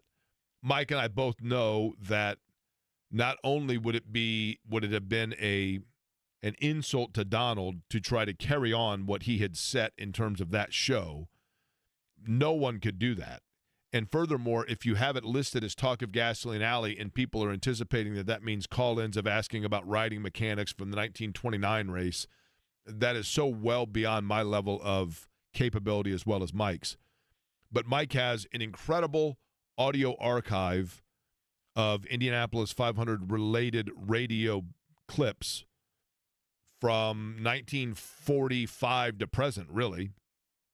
47, really, to present. And so we began doing the show called Beyond the Bricks, which is 100% Mike Thompson. I'm just the little ringleader that gets us from point A to point B. Mike puts together incredible audio. We do it every night in the month of May, beginning at 8 p.m. It runs from 8 until 9 o'clock. And it begins tonight. We're doing it now, Nice. not just May 1st, but we are beginning the programming trackside as well. But we begin tonight at 8 o'clock. Mike and I will we'll have our first episode of Beyond the Bricks tonight from 8 until 9 o'clock. Every night this week and every night in the month of May. So there will be, I believe, 20 total episodes that will air for that. Now, Jake, are you more prepared for those shows than you are this one? No. Okay. Less? Same. Okay. Very. What's on tonight's show? Very. Do you know? I'm not sure of that. Okay. Now, the difference being between that show and this one is because Mike is the producer that does everything, he gets stuff to me before 12 minutes before the show airs. Really? So, yeah, so it allows for a little more preparation. Okay. No, you can do the rest of your show by yourself. I'm being facetious. I'll see you in turn 3. Okay, so that gets to the other point here. Each year I send this out, and I'm going to go ahead and do it now. You'll hear me mention this a few times between now and race day.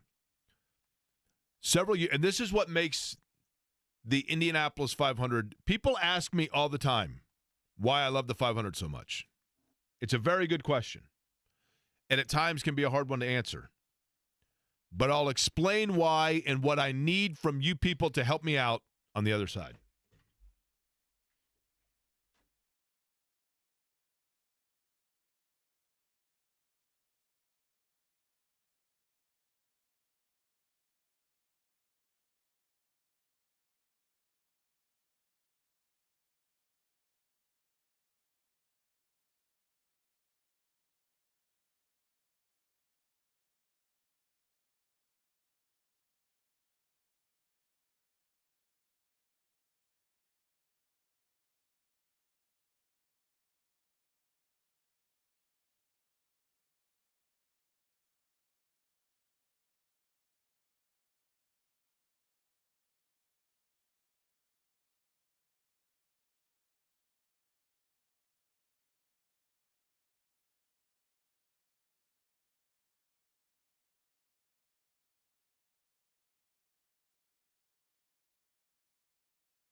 By the way, somebody has submitted a name for the Colts pass rush in terms of DeForest Buckner, Liatu Latu, and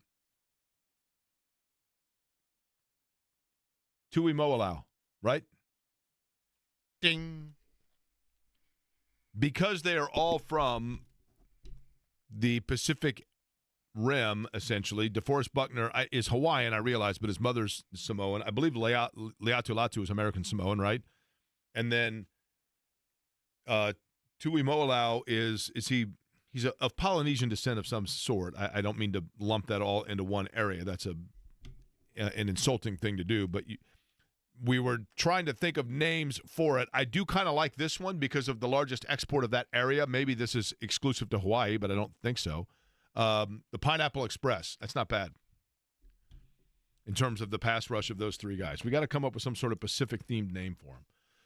I was talking about the Indianapolis 500, and for people that I was yesterday talking to a young couple, the woman was from San Antonio getting ready to go to her first Indy 500. And she said, "What can I expect?"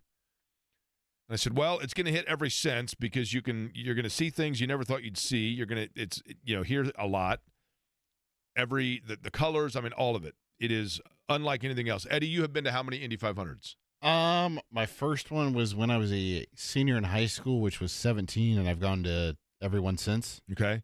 Yeah, you went last year, right? I did. Speaking of which, do you need those tickets again? I'll get back to you on that. Okay, because I was contacted about that. I certainly understand and I respect, and I get it. I want people to know that listen to this show, I get it. I understand that the Indianapolis 500, from a sporting aspect of it, probably it is not at the same level that it was in what I would say were the absolute peak glory years of the race, which would be probably the mid to late 50s through the early 90s, because the automobile was such a major part of the American culture, both from an employment and a leisure standpoint. And people started going to the race because dad worked for General Motors or your uncle worked for Ford or whatever it might be, or you yourself just souped up your Dodge Charger in the driveway with your friends and you wanted them to know that this car was faster than that, etc. And it was the ultimate display of all of that in Indianapolis. And people came from all around for it, and then the traditions went from there. In 2025, I certainly understand that, especially in the very busy sports landscape, that the percentage of people that are going to the Indianapolis 500-mile race that are doing so because they are cheering for a favorite driver that they follow all year long or whatever it may be, or they have an invested interest in whether, Honda versus Chevy or the downforce and those things. I understand that is, from the sports standpoint of it, that is not the level of emphasis out there that it was in the quote-unquote old days. But what hasn't changed is something very unusual about the Indy 500 that I love more than anything in the world, and that is, I've always said, it is the one sporting event that every person in the crowd feels like they have a personal connection to it that is unique to them and more personal than anybody else in the venue. Every person has that connection to it, whether it is that you pack your cooler the same way that your dad packed it, which was the same way that your great uncle packed it, or you have the driving route that you take when you go to the race that you are certain is a secret ingredient driving path that nobody else knows about, or you park your car in the same person's house off of Thrush and you only see them once a year, but you love it because you give them $30 to park in their front yard, or you see the people around you that you see once a year at the race itself, but they're kind of like family because just like you see your family at Christmas every year, you see this group of people that sit with you in Stand J once a year. There's such a personal connection, and that goes without saying, the accentuation of the fact that it is Memorial Day weekend, and obviously all of Jim Phillippe's classic we now pay homage to those men and women who have given their lives unselfishly and unafraid, all of that.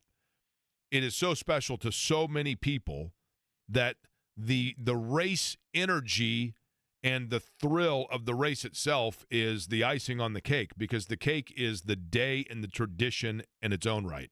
There is no sporting event I can think of, like what happened a year ago, that can say to 250,000 people, we're going to need you to just go hang out underneath the grandstands and kill 6 hours while the rain stops. And people go, okay.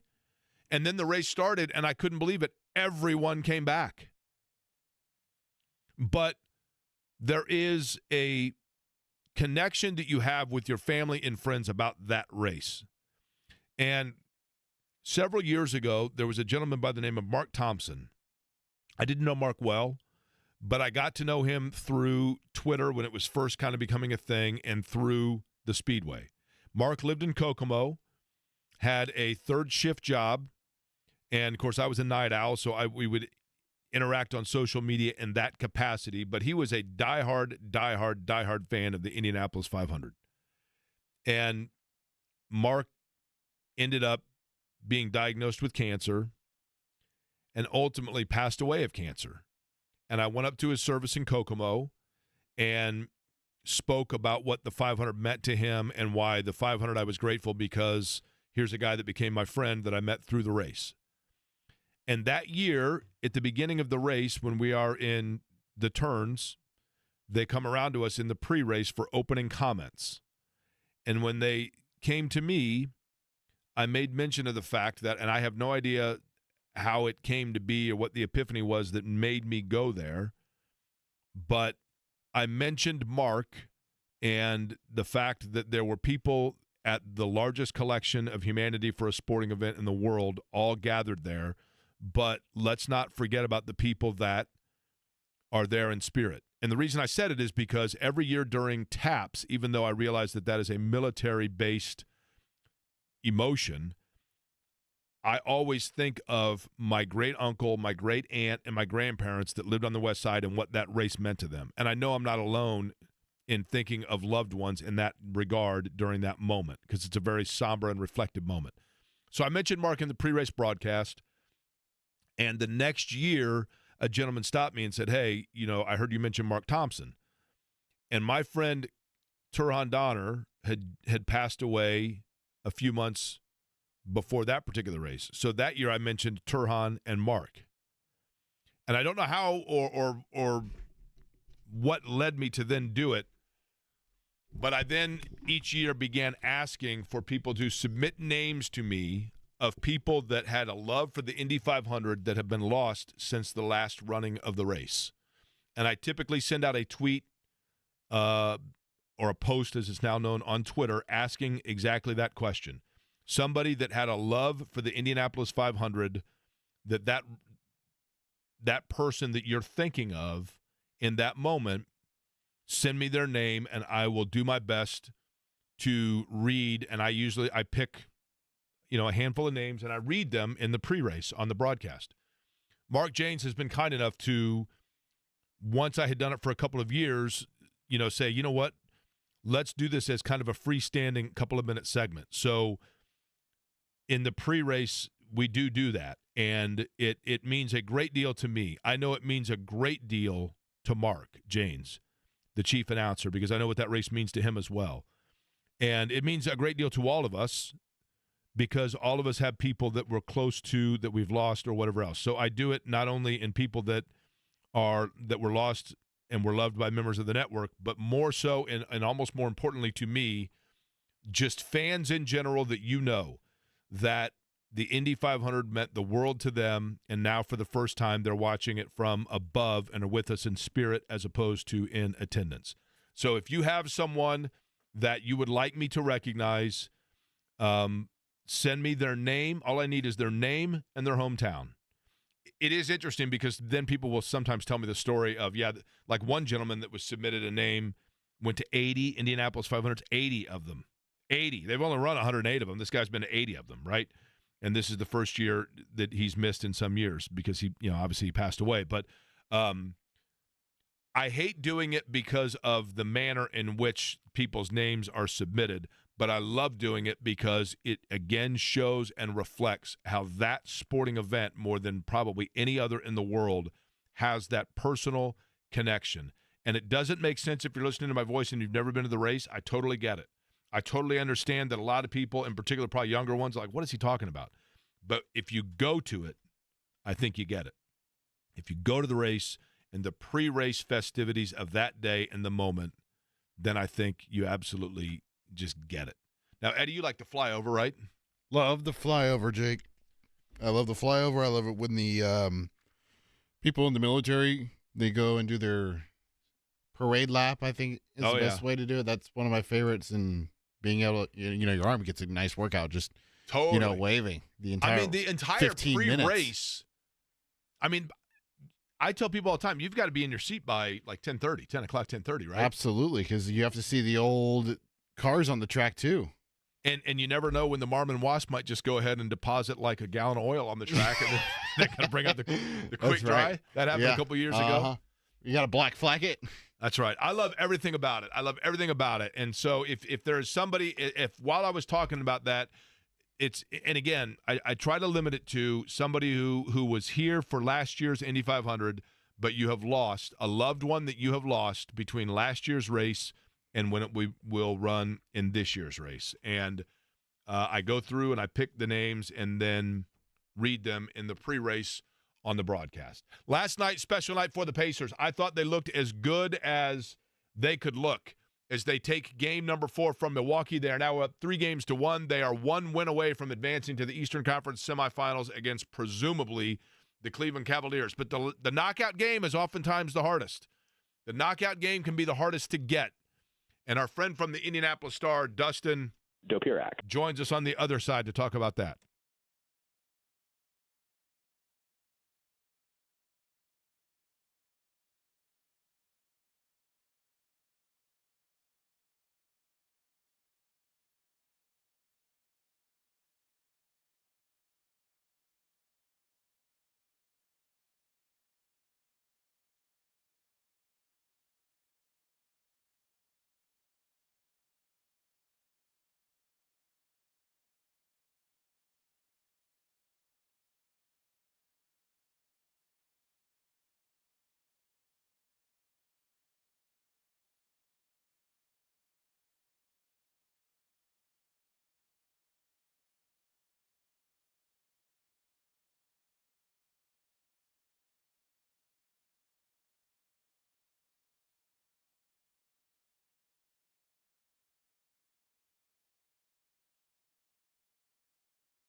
2 o'clock hour is underway in Indianapolis. For that matter, the 2 o'clock hour is underway everywhere in the Eastern time zone. My name is Jake Query. Eddie Garrison, the other voice you hear on this program. We call it Query and Company on 93.5 and 107.5 The Fan. Interestingly enough, now I'm going to ask Eddie Garrison a bit of a question here before we bring in Dustin from the Star. Eddie, when you are reciting to people when I say that, the frequency of this radio station, you say what? What'd you say? I'm sorry? Like I say, my name is Jake Query, Eddie Garrison, the other voice you hear. Good afternoon. Hello. Query and Company here on, and then I say the two radio frequencies on which we exist. You say what? 93.5 and 107.5 The Fan. Okay. I have a question for you then. Okay. You are very adamant about the fact that, for example, when I talk about the Cleveland-Miami series, and I say that Cleveland is up 3 games to what? Right now they're at 3-0. So you do say O. I go back and forth. I don't. You usually I don't are very strictly say adamant that 3-0. zero is that O is not a number, and you must say Correct. 0. It is not a number, but sometimes, Jake, you can't be the Mr. Stickler all the time. Okay, so you are willing to conform that 107.5 sounds more natural than 1075, right? That is accurate. That sounds weird, doesn't it? 1075. I know. 107.5, but there's a point in there. There is a period. Yeah. I'll get off that point now. Joining us from the Indianapolis Star, and I'm sure thrilled to be doing so based on that non-awkward segue, is Dustin Dopirak. Talking about the Pacers last night. Dustin, fact or fiction, last night was the best performance of the Pacers this season? I wouldn't go that far. And mostly just because obviously Milwaukee took a pretty significant hit losing Lillard in the first round and in the first quarter. And I mean, I don't think Milwaukee played that well. I mean, I'm thinking back in my just thinking through the Rolodex of games at this point. I mean, I thought they played really well. I don't want to discount it entirely. There are probably games where I thought they were sharper, a little bit better, but they had a lot of pieces come together, and also just everybody was doing their job. I think that's one of maybe this was the most complete performance in the sense of everybody that was on the floor. Like, you couldn't complain about anybody in terms of their performance if you're a Pacers fan. Everybody did what they were expected to do. I mean, Jarris Walker hits 4 threes, played some pretty good defense. Ben Shepherd did some good things. I think DJ McConnell did a lot of good things off the bench. Obi Toppin made some big shots. That fourth quarter lineup that they started with, where I was looking out there and thinking, oh my, this might be a problem. They might let the Bucks get back into this, and they went and scored on their first 4 possessions. So I guess from that standpoint, in terms of just everybody doing their job, it was probably the best. There's probably some times when they've been more efficient, a little bit sharper, but it was pretty sharp. And again, a lot of guys who needed to step up after having some shaky games. Miles Turner in particular, really dialed it up a notch on both ends. So it was really good. I don't know, considering how much the air was let out of just the building with Lillard going down, if it's the same level of degree of difficulty of some of their other wins during the season. But it was still a pretty special performance. Which to you is a bigger factor in Milwaukee, quite frankly? Can you hear me, Jake? What's that? Did we lose Dustin, Eddie? Sorry about that. That's all right. Sorry about that, Jake. I lost you. Bigger factor, Dustin, in Milwaukee's fatigue in particular in the fourth quarter. Is it because of Indiana's depth finally showing through and wearing them down, or Indiana's ball movement, which keeps them so chasing defensively that they then can't hit shots offensively? Yeah, I mean, it's both. It's all of it. It's the entire basically Carlisle's entire theory of the case, which is wear teams down, and it's wearing you down on both ends. It's constant ball movement. It's passing the ball all the time. It's pressuring you on defense, making sure that your ball handler is getting just jams coming up the court, and he's got to work. Basically, it's just making he views it as the entire point is to make it difficult on you, and just try everything that he possibly can to just be relentless. I mean, that's sort of been the MO. I mean, what he said, I think, especially around December, January, when they were really starting to get it together and kind of developing more of a defensive philosophy, was, it's like, this is not a big bruising team. It's not a team that's just going to wear you out. It's not going to out-rebound you. It's not going to out-muscle you. It has to be able to do something else. It has to do something to you physically that makes it hard for them, makes it hard to play you. And their view was, it is just keeping you moving. It is just keeping you moving. And I think, a lot of people weren't thrilled with the idea that he was playing Shepard in Game 3. But in his mind, all 11 have to play to make that work.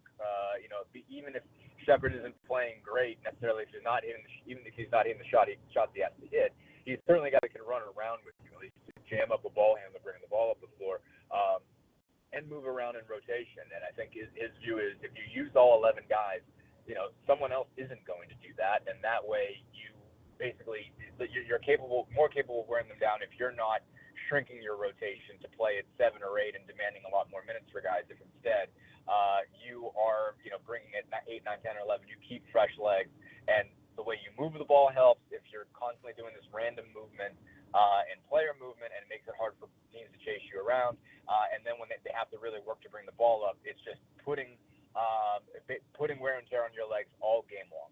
By the way, Dustin, and don't tell me the locale because it's one of my favorite games to play, and I have an incredibly strong skill set on this. Without giving your location, are you driving back from Milwaukee currently? Yeah. Okay.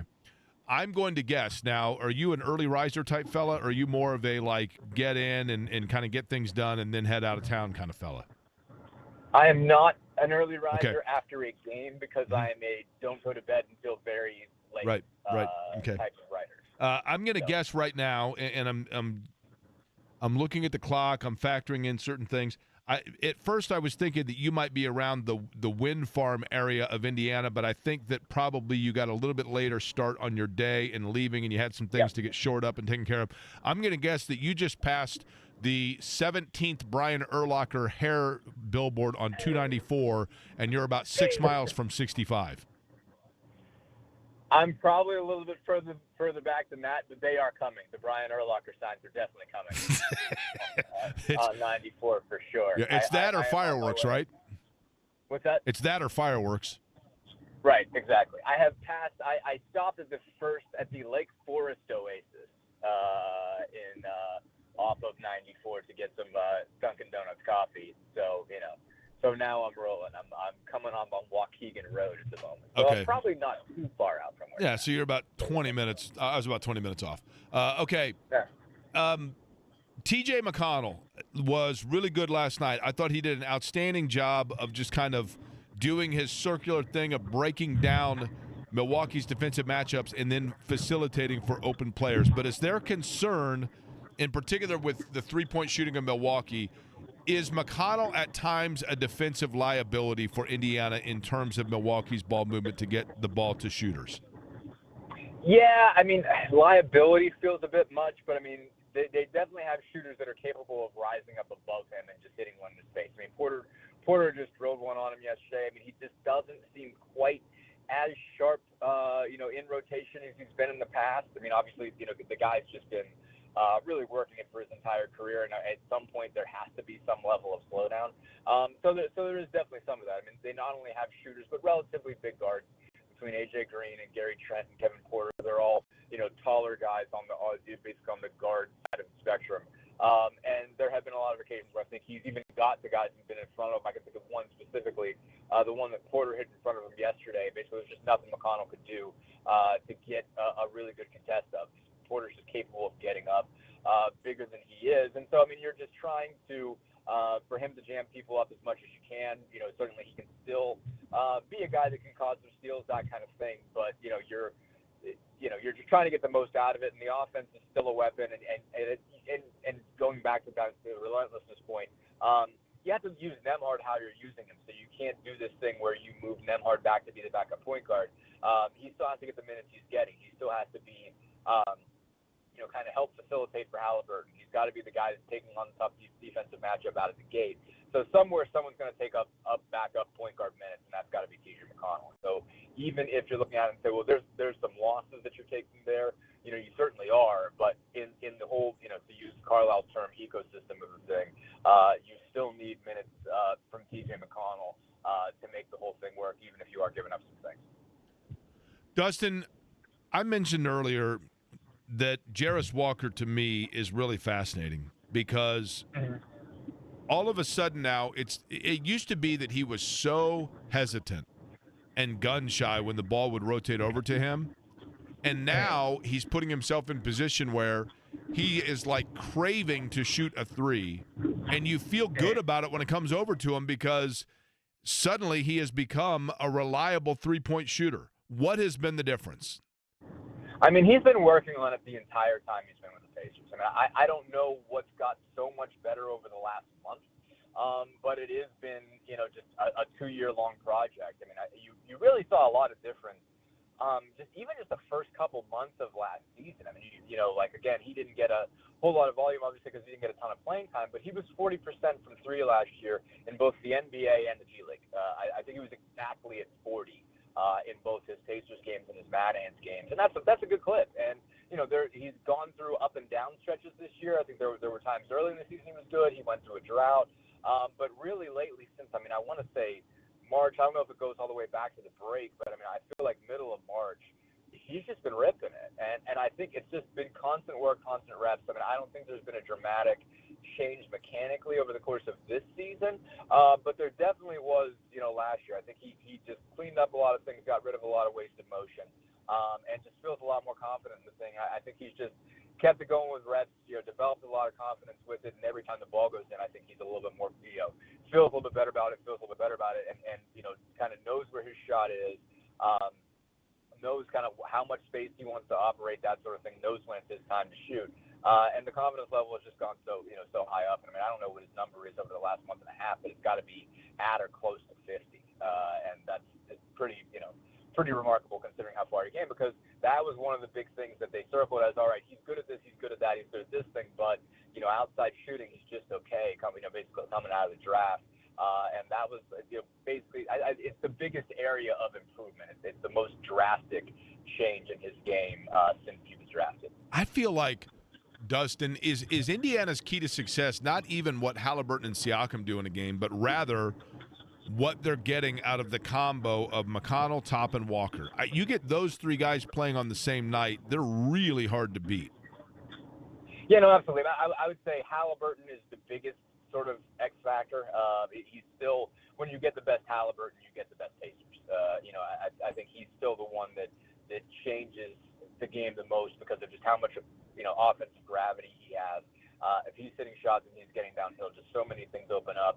With whatever lineup he's playing with, whether he's playing with the starting five or he's still around as their subbing in and out throughout the end of really the first quarter in particular is when he tends to stay till around the 2-minute mark or so. And so the last maybe 2 or 3 minutes of his shift is with your McConnells, your Toppins, your Matherins, when he's healthy, Walker, etc. But that it does lift lift their ceilings so much more when they're getting the best version of McConnell and Walker and Toppin, and when those minutes when you only have maybe one of Halliburton and Siakam, or the rare occasions when they pull both of them off, when those minutes go well, that raises their ceiling so much more. Again, I thought that was really when they just put their foot down on Milwaukee's throat last night, was in that fourth quarter where they put a lineup out, and as soon as I kind of tweeted it out, like all my Twitter mentions were like, oh my God, what are we doing? Why is the ball man doing this, etc. And again, they go 4-4 out of the gate, and they were at like 2.25 per possession, and when they started subbing guys back in, and by that point they were up more than 20, and that was really when I thought the game was over. And so yeah, when those guys really down it up, when you're getting big shots from Obi Toppin, when McConnell is getting in the lane and Walker's giving you something on both ends, that raises the level significantly. The final game is always, Dustin, the hardest to get, right?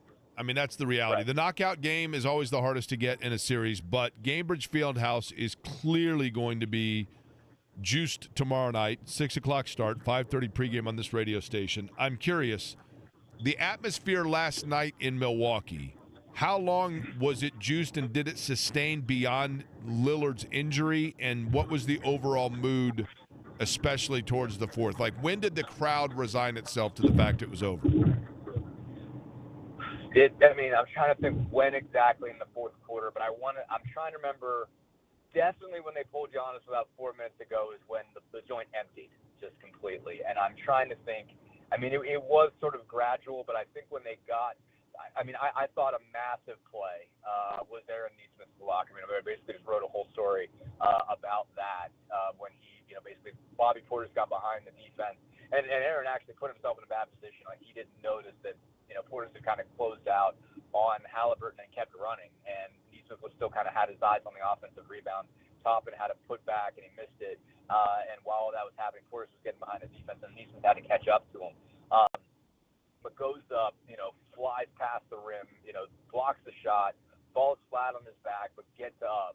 And Halliburton turns that into a three-point play. You go from that bucket puts you down 11 if you're Milwaukee, so all of a sudden you're down 16, and they end up down 17 going into the fourth. I mean, that's giant. I mean, when you feel like you're at 11 and 12, that feels manageable. 16 feels like they're still in control, and that, I think, was sort of when I think Bucks fans kind of realized that there's not enough time left.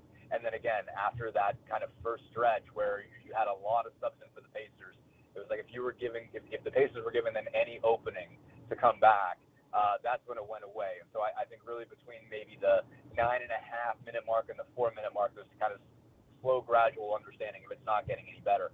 There were definitely times where I thought that the crowd did a good job of lifting them up after the Milwaukee injury, but there was certainly a sense after that happened that, whoa, this is going to be a really big lift. There were some moments. Bobby Portis hit a big three at one point. Obviously, him getting into it and jawing with Halliburton really got them going. There was a bunch of heavy, overrated chants and all that kind of stuff. That really got everybody involved and everything.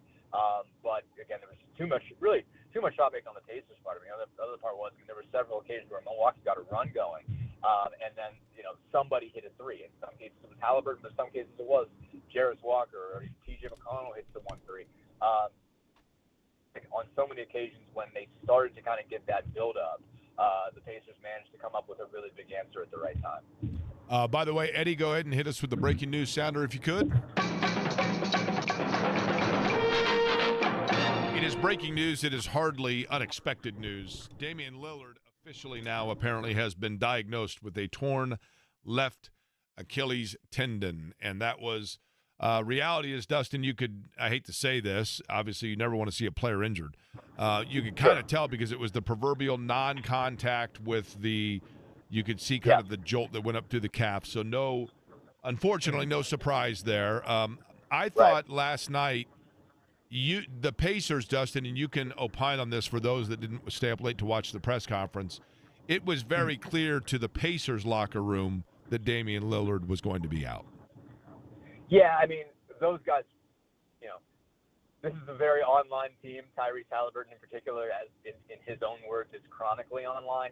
And they know full well that if Chris Haynes is reporting that an Achilles tendon is severed, then that's a real thing. They know obviously how well Haynes is connected with the Lillard camp. And so basically, if Haynes is reporting Damian Lillard news, then that's not coming from somebody that's removed from Damian Lillard. That might have come from Dame's own phone. So, at that point, that's not it's not the same as a press release coming from Milwaukee, but it's close. And so they were fully aware when they came in, and they all three of them started by saying, I want to say something about Dame. So right. The three podium people, that's Rick Carlisle, Tyrese Halliburton, and Miles Turner. And we were even starting a question for Miles, and I was like, hold up, I want to say something too about Dame. And, it was obviously extremely respectful. I mean, Rick Carlisle had to look like he'd seen a ghost in terms of just how, sort of broken up. He used the term tragic. And I thought it really said a lot about Tyrese Halliburton, certainly that, those two, he and Lillard have been jawing the entire series even before Lillard was cleared to play. You saw Dame coming at him from the bench. And Halliburton made a point of saying, it's like, what you see between us is competition. It's like, it's been well documented how much love I have for that guy. And I don't think at the end of the day, Dame likes that he pulls the Dame time move. I think if you ask him, Dame was like, no, I'm not cool with that particularly. But at the end of the day, Halliburton obviously has a lot of respect for him, and I think he did it for that reason, knowing how much the Dame had accomplished in his career, and Halliburton certainly had a sense of it. I think him coming out and not just saying it's really sad to hear that, but also making a point to say, like, yeah, I fight with him, but a lot of that is respect. That's kind of how I go at people I respect. There was really heartfelt, sincere messaging. Also, like Turner said that this is a fraternity, and he's one of the competitors I respect most. And I think that's just so universal. I don't think anybody, just again, the fierce competitor that Damian Lillard is. I mean, there's not anybody in the league that doesn't just respect the heck out of that guy. And so, especially considering how hard it was to work back from the deep vein thrombosis. I mean, that's not a condition that you would think, when you're talking about blood clots, someone that comes back in a month. But obviously, he addressed it quickly. The doctors addressed it quickly, and he was available. And obviously, this is the opposite leg, so it's not like one thing led to the other here. And so, there was a lot of very classy, very mutual respect there of them pointing out, man, this was tough. But they were very much aware when they came in that this was probably what it was going to be. Obviously, you can't diagnose an Achilles tendon tear the night of. I mean, you can't pull off an MRI in the back. But I think everybody saw enough to know that that's where that was headed, and nobody gave any sense that it was anything other than that the entire time. And certainly, if you see the video, it reminded me of Kevin Durant. When he got the Achilles tendon tear in the 19 finals, you had the same deal where you saw that reverberation, and it's just, again, it's a sickening thing to watch because you know what it means, right when you see it. It's not a natural thing to watch happen. And he knew it. Lillard knew it because he just sat there like, well, there we go. I mean, he didn't even attempt it, right? It was a fascinating thing. I mean, I like, obviously from the spot that we're in at Pfizer, basically we were kind of behind the play, and there was a lot of scrambled movement and everything, so I couldn't tell how non-contact it was, but he was just sort of sitting there, I guess, crisscross applesauce, I guess, just on the floor, and the play is going on, and he's like doing nothing, and he's just like, this is over. Like, I mean, I cannot get back in the play. I'm done. And finally there's a whistle and a foul, and he's like, kind of motioning like, someone got to come get me. Like, this isn't one where I'm gonna try to get up. Someone's got to come get me. Someone's got to help me off. I cannot do this by myself. And Kyle Kuzma was the one guy who ran up to him, and then everybody else kind of figured out, all right, he's going to have to be carried off here. But yeah, you could see the look on his face like, damn, you got to be kidding me. Like, this is really it, huh? And if you didn't see a lot of, like, writhing in pain, it was just, yep, that's what that is. I've heard of, because you hear about it, that it feels like someone hit you on the back of the leg with something heavy. I talked to a doctor who said it's like getting hit in the back of the leg with a baseball bat, and then you turn around thinking somebody hit you, and there's no one there. And that look when someone looks behind them expecting to see something back there and doesn't see anything is kind of when they know that it's over. And that was, I didn't see Dan look back, but he definitely had that kind of awareness of, this is what I've always heard that it is, and this is how it feels. Pacers-Bucks game number 5. Opportunity to close it out for Indiana tomorrow night, 6 o'clock. Pre-game 5:30. Pre-coverage, of course, and coverage of the game itself with Dustin and the Indianapolis Star. Dustin, stop by the Michael Jackson childhood home, which is just a couple of exits down the way for you, and then certainly drive back safely, all right? Will do, man. Thanks so much. Appreciate it. Dustin Dopirak joining us on the program. Yeah, Damian Lillard, you could tell right there.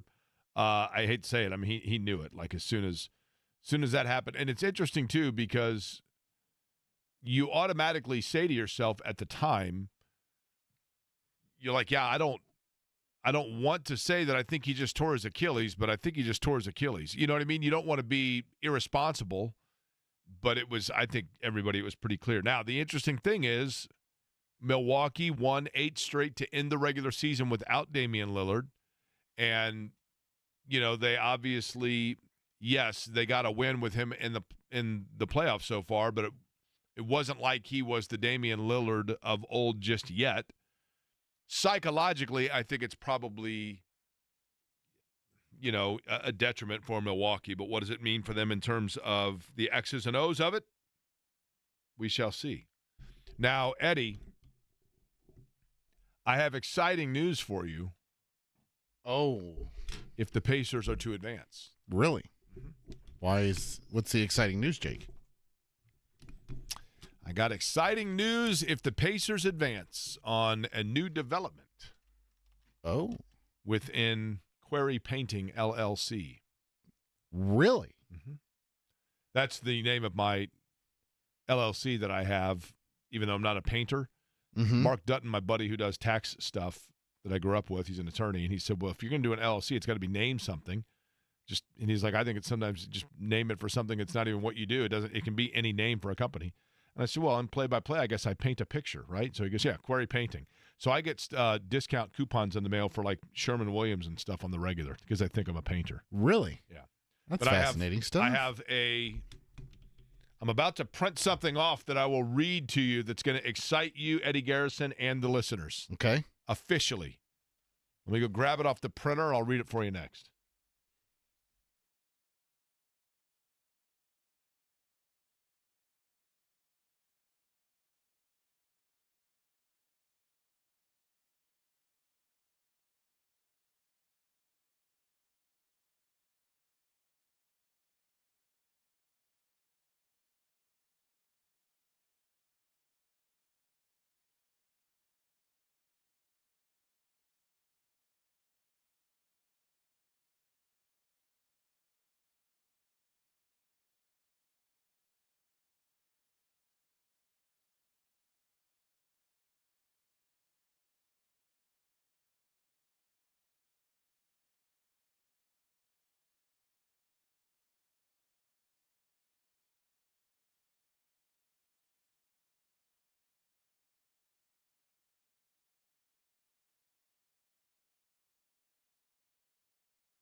One of the things on this program, by the way, I am obligated to mention every single time that this song plays my favorite trivia question of the song, which is this, and that is that this is the only song ever to go number one on the Billboard chart written by Bruce Springsteen, even though recorded by the Manfred Mann Earth Band. And along those lines, real quick, thank you. Last night I'm flipping the channels. I happened upon, and I was waiting for the Pacer game to get underway, so I think it was like 8:30 or something. So I knew I had an hour to kill. I'm flipping the channels, and I stumbled upon American Idol, which admittedly is still pretty entertaining. I've never watched like an entire season of American Idol, but I'm curious of this, Eddie. You're a younger guy than I. You're more hip than myself. I know obviously Carrie Underwood is a graduate of American Idol. I know that Kelly Clarkson is a product of American Idol. Is American Idol still producing like big-time acts, or have we saturated the market now with people that are winning America's Got Talent, X Factor, Voice, Idol?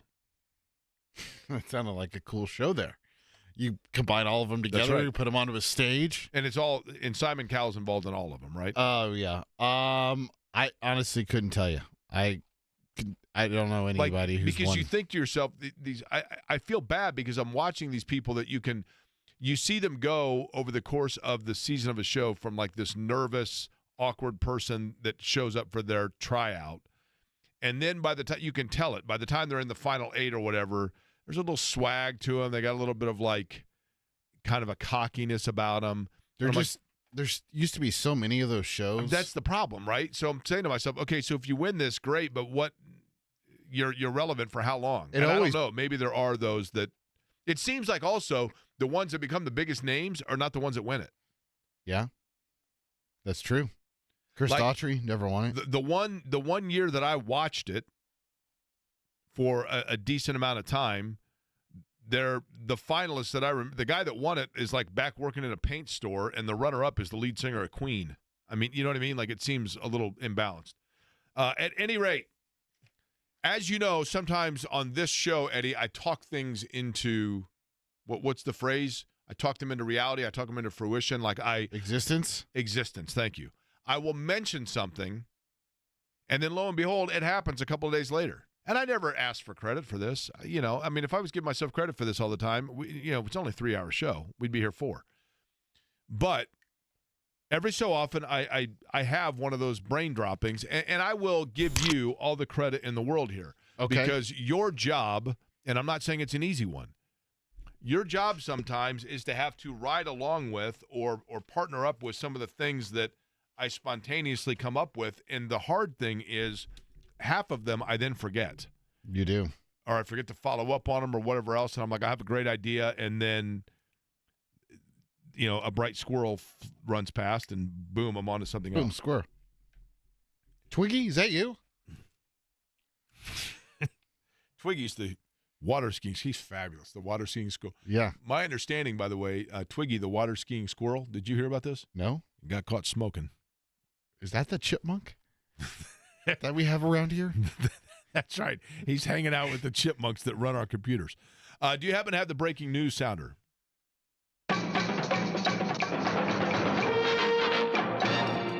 Breaking news I have before me right here, Eddie, without going in. I don't want to show it on the. I have what is known as a contract right before me. Wow. That is a contract to sign for the first time an official product of Why Not Indiana. Now, since we're business partners here, do I need to overlook that myself so I can make sure I get some of these profits? No, sir. I have trademarked it. I'm telling you, the phrase, get used to it now, folks. Why Not Indiana? A business. What ultimately, like Indiana right now, I think downtown on some of the buildings, they have a thing that just says Indiana, like the state that works or something like that. Yeah, it's okay. Abraham Lincoln's boyhood home. Yeah, I mean, come on, right? I realize he lived here in high school. Okay, cool. And by the way, when Abe Lincoln, I think he did live here like high school and middle school and high school age, right? He was here between the ages of like 18 and 16, something like that. And my understanding is Abe Lincoln, while an honest guy, if you asked him honestly, tells you still got screwed in sectionals, just so you know. But that's how you know he's from Indiana. If you think about the state of Indiana, I mean, I remember I was a kid on the license plates. We had Wander, Indiana. Well, what was that? The Wander, Indiana. They were cool-looking license plates. They had kind of the rainbow look to them, which was cool. The horizon look, not unlike our friends, by the way, at Surfside. The look for the sunset stripes on the can, if you would like the finest in terms of lemonade and or iced tea plus vodka. Drink responsibly, please. It must be 21 or over. Wander, Indiana was cool, right? There was the George Rogers Clark license plate that was pretty cool. And then they decided to do this weird thing with just like a website thing. I don't know what it is. But the benchmark for me is don't mess with Texas. That's such a cool slogan, don't mess with Texas. You go to Texas, you buy a T-shirt that says don't mess with Texas. Virginia is another one. Virginia is for lovers. It's a great slogan from the 70s. Virginia is for lovers. And it became a thing. You can buy hats, T-shirts that say Virginia is for lovers, right? The New York, the I Heart New York. You can buy it. You go to New York, you come back with a T-shirt, I Heart New York. I'm telling you, the state of Indiana should adopt my now trademarked slogan of Why Not Indiana? Are you looking for a place for your business to move where you can have your headquarters with great taxes and a great school system? Why not Indiana? Are you thinking about a weekend getaway vacation and you'd like to go to a gorgeous lake that has a state park nearby with rolling hills for hiking? Why not Indiana? Tourism, see? Are you wanting to go to the world's largest single-day spectator sporting event where you can be in attendance with 300,000 people watching participants from all over the world trying to get to the top of their sport? Thinking about where to do it? Why not Indiana? You might see some public nudity along the way. That is correct. Would you like to see public nudity inside the snake pit? Why not Indiana? Oh, there's plenty of things that go on in Now, the snake pit. If the Pacers are to advance past the Milwaukee Bucks and into the second round of the NBA playoffs. So when they do that tomorrow night? And when they are playing, presumably, the Cleveland Cavaliers. Now, think about, for example, the typecast of the jerseys, the Reggie Miller 8 points in 9 second Indiana jerseys, the FloJo jerseys, like that font, if you will. How about a T-shirt that simply says, Why not Indiana? An NBA playoff T-shirt. Who do you think people think Cleveland's going to win the East? Why not Indiana? Do you think that the Celtics are going to repeat as NBA champions? I don't know. Why not Indiana? The Why Not Indiana T-shirts are going to come for the second round of the playoffs, I think. I'm getting ready to sign a thing right now. T-shirts. I got a thing today that said, let's get this signed so that we can start making T-shirts for the second round of the NBA playoffs that simply say, Why not Indiana? I hope we get the first batch of those, Jake. What I want, here's the thing. I would love nothing more than for these to be the T-shirts that are the giveaway T-shirts on the back of the shirts for like a gold out. They Why are not doing Indiana? a gold out tomorrow night. What's that? They are doing a gold out I tomorrow know. night. But this is for the second round. I'm not going to say the name of the company just yet, and I love them, but I'm obviously going to make sure that we've got it going before I say for certain where it is because I don't want to put the pressure on them, right? Right. But I'm telling you right now, so there you go. Bada boom, bada bang. One of the very few things that I've actually followed through on.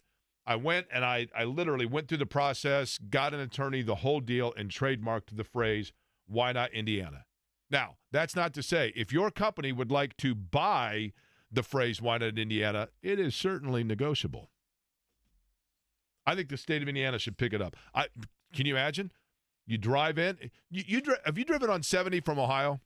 Yes. If you're on 70 from Ohio and you're driving, and right before you get to Richmond, you see it up above. There's this huge like Arc de Triomphe over I-70. You're like, that is impressive. What is that? Well, then you realize that it's the huge arc that has on the other side of it the sign welcoming people to the state of Ohio.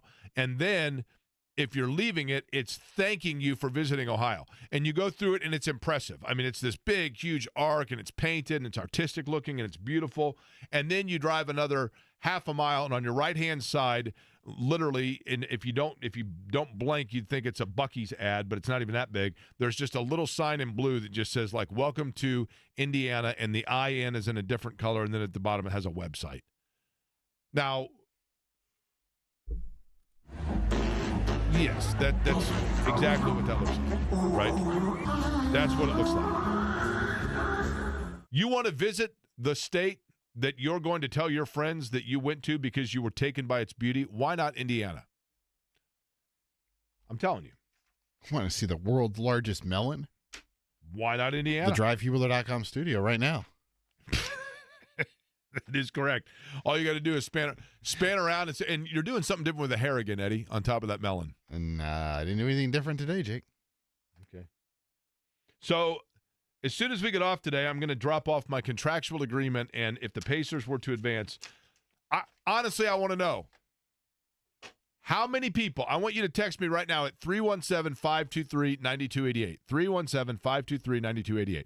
Would you buy a T-shirt that simply says, Why not Indiana? You know what Derek told me is starting to become more and more apparent now that I listen to you more. What's that? Your need of self-gratification.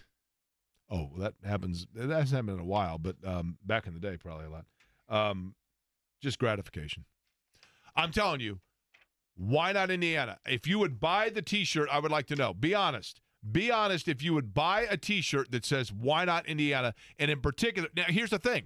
Back when I was a kid, the NCAA tournament, when Indiana in March, the NCAA tournament, they would make signs that say Indiana NCAA all the way. Like they would print them out in Bloomington and you could put them in your windows, whatever else. I know that obviously we have Purdue fans as well. But if you're an Indiana fan, if we did it in a cream and crimson level coloring in late March, why not Indiana? Right? I don't want to rule out our friends from Purdue, though, but that's why they can buy the Pacers variation. Why not Indiana? Or just simply in terms of, why not Indiana? Why not? We're a great state. We're a great state. We've got great people here. We contribute more than people realize. We have agriculture. We have industry. We have pharmaceuticals. We have sports. Why not Indiana? John's coming up in about 20 minutes. I just saw him in here, so I know he's here. We'll hand it off to him in about 15 or so. But we'll go back to what happened last night in Milwaukee, where the Bucks fans who thought the Bucks were going to advance and try to get themselves another crown for Giannis now realize they're on the brink of elimination. And if somebody said, well, Milwaukee's out now, who are you going to root for? You know what they'd say? I don't know. Why not Indiana?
Never really had a doubt last night once it got up. Actually, I did. Once the lead got up to about 17, I thought, okay. And, it's been a long time since I've felt this way about a team. Our job is to have an objectivity and not necessarily to be a fan of a team. But I was nervous watching that game last night because I think it's just road games in general because you just keep waiting for the wave to come and for things to teeter a little bit, and it never happened.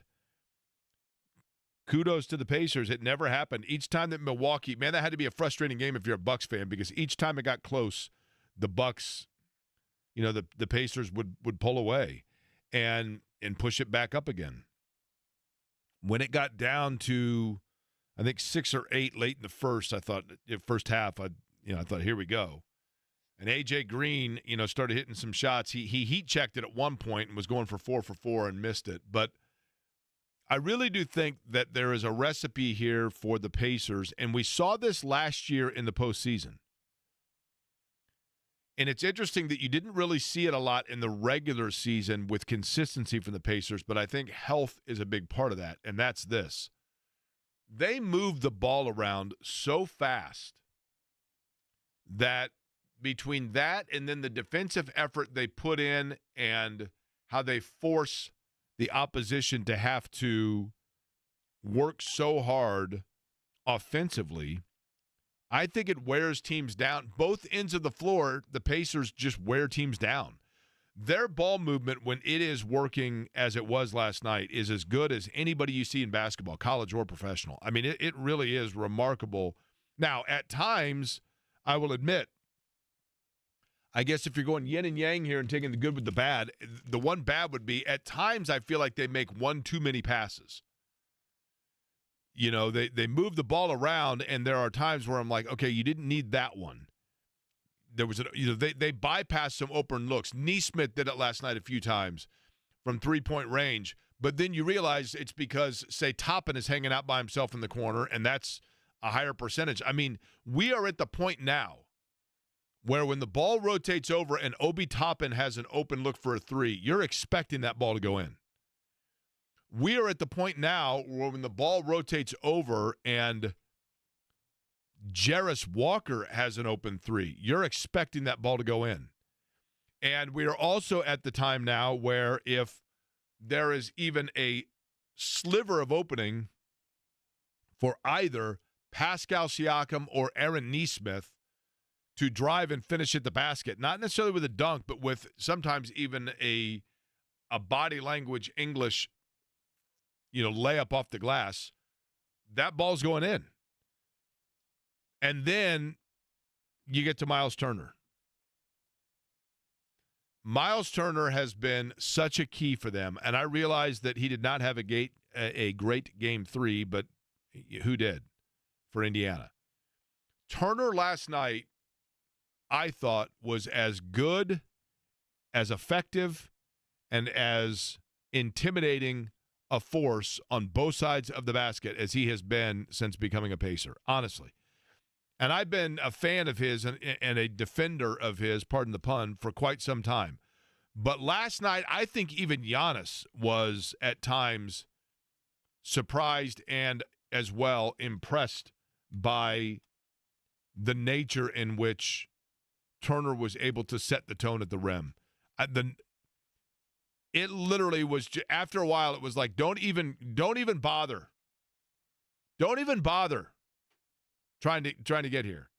And obviously, offensively, it's funny because I missed about the first 5 minutes of the game. And I got to Shannon's house and walked in, and I said, so what's the score? And she said, well, Miles looks good, which is important, because he got off to a good start and hit his first few shots. And then from then on, whether it be the three-point shot or obviously when Halliburton or McConnell, either one would penetrate and then get it to him like at the top of the free throw line, when that shot's going for him, it changes everything.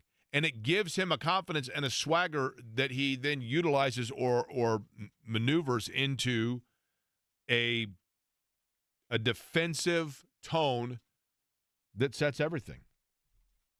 Now, the question is, Eddie, because they're going to get 2 cracks at it. Question is, do the Pacers get it done tomorrow night? I think so, Jake. Like, I felt going into Game 3 when it was first going back to Milwaukee, I was like, all right, this is the game the Pacers lose. They'll come back in Game 4 and they'll get the Bucks just because everyone will play with a little bit more energy in Game 3 after the way Games 1 and 2 went for Milwaukee. And plus, you had the home crowd into it as well.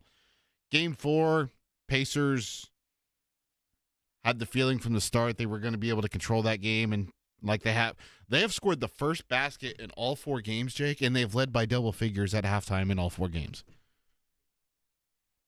But I think Game 5 will be much less the same. If not, I think it could be a game like the Pacers into the New York Knicks, where the Pacers just got out to a humongous lead early, and it was pretty evident that the Pacers were going to win. And by the fourth quarter, both teams' reserves were playing the entire time. I don't know, and I know I'm looking ahead here.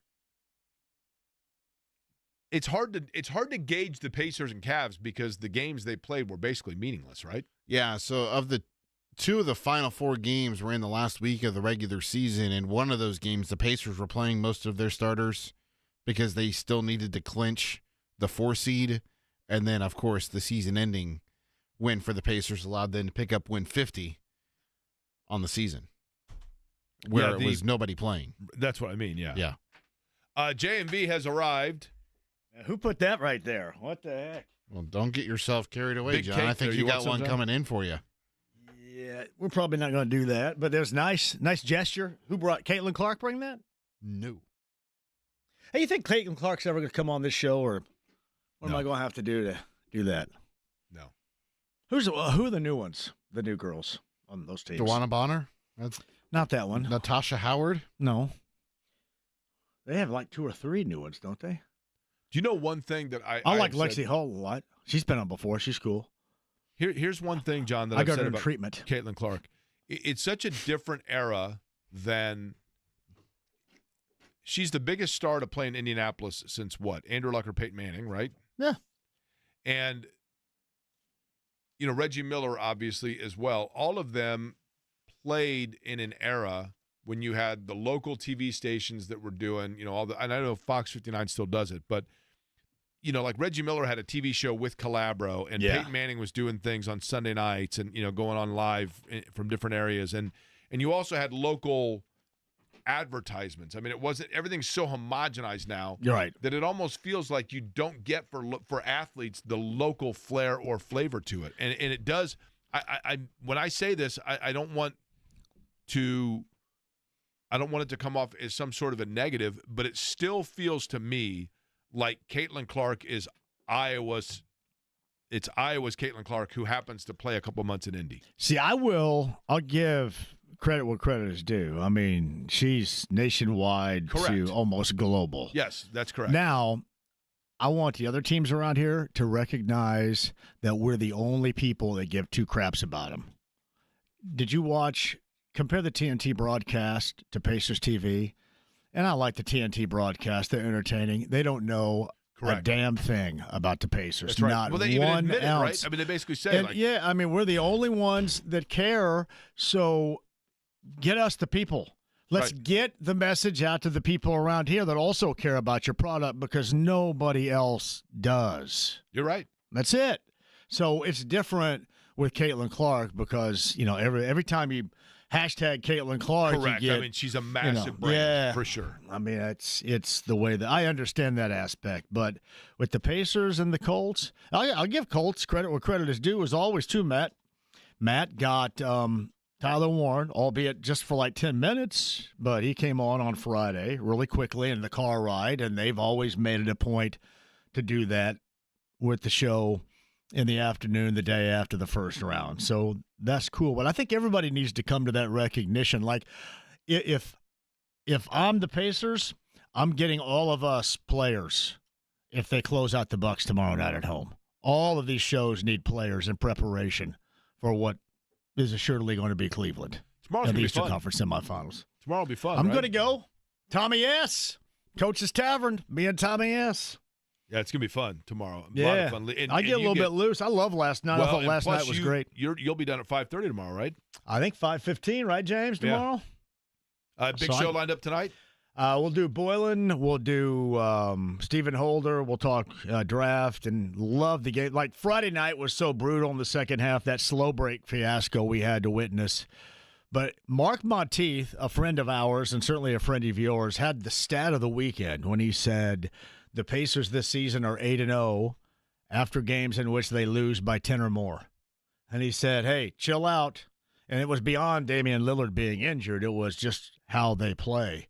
Whether it's adjustments from the coaching staff. By the way, too, I don't think the coaching staff gets enough credit. I know everybody gets all over Rick, but his support staff, Jake, they're excellent. From Jenny to Mike to Boylan to everybody in the back of the bench. That is an excellent staff by NBA standards there. And what is it? Haven't lost back-to-back? Did you say that since like St. Patrick's Day, somewhere around then? What's that? They have not lost. No, it hasn't not been back-to-back games. Yeah, I know it's not been more. Eddie probably has this stat, but Mark Monteith will give him credit. He had that stat of 8-0 after losing by 10 or more. When is their last back-to-back loss, Eddie? It's been over a month. Yeah, it was March 18th or something. 12th, 18th. Yeah, and Miles had a laser focus to start that game. He was huge. Yeah, he was huge in every area. March 8th and 10th. Can you guys recall who those 8th games were against? It was on a 3-game losing Was one skid. of them Detroit? No. 8th and 10th of March. Oh, wait a minute. I do remember this. Hold on. One of them was here, right? Was it out west? No. They were all on the road. Okay, hold on. Maybe it was out west. No, it was not out west. I don't know. Atlanta and Chicago. Atlanta, that's right. You remember that? Yeah. I bet I was ripping the crap out of that then. All right, John's up next. Yeah. We'll be back with you noon tomorrow to get you set up for game number 5 of Pacers Bucks. A lot of fun. Appreciate you listening to Query & Company.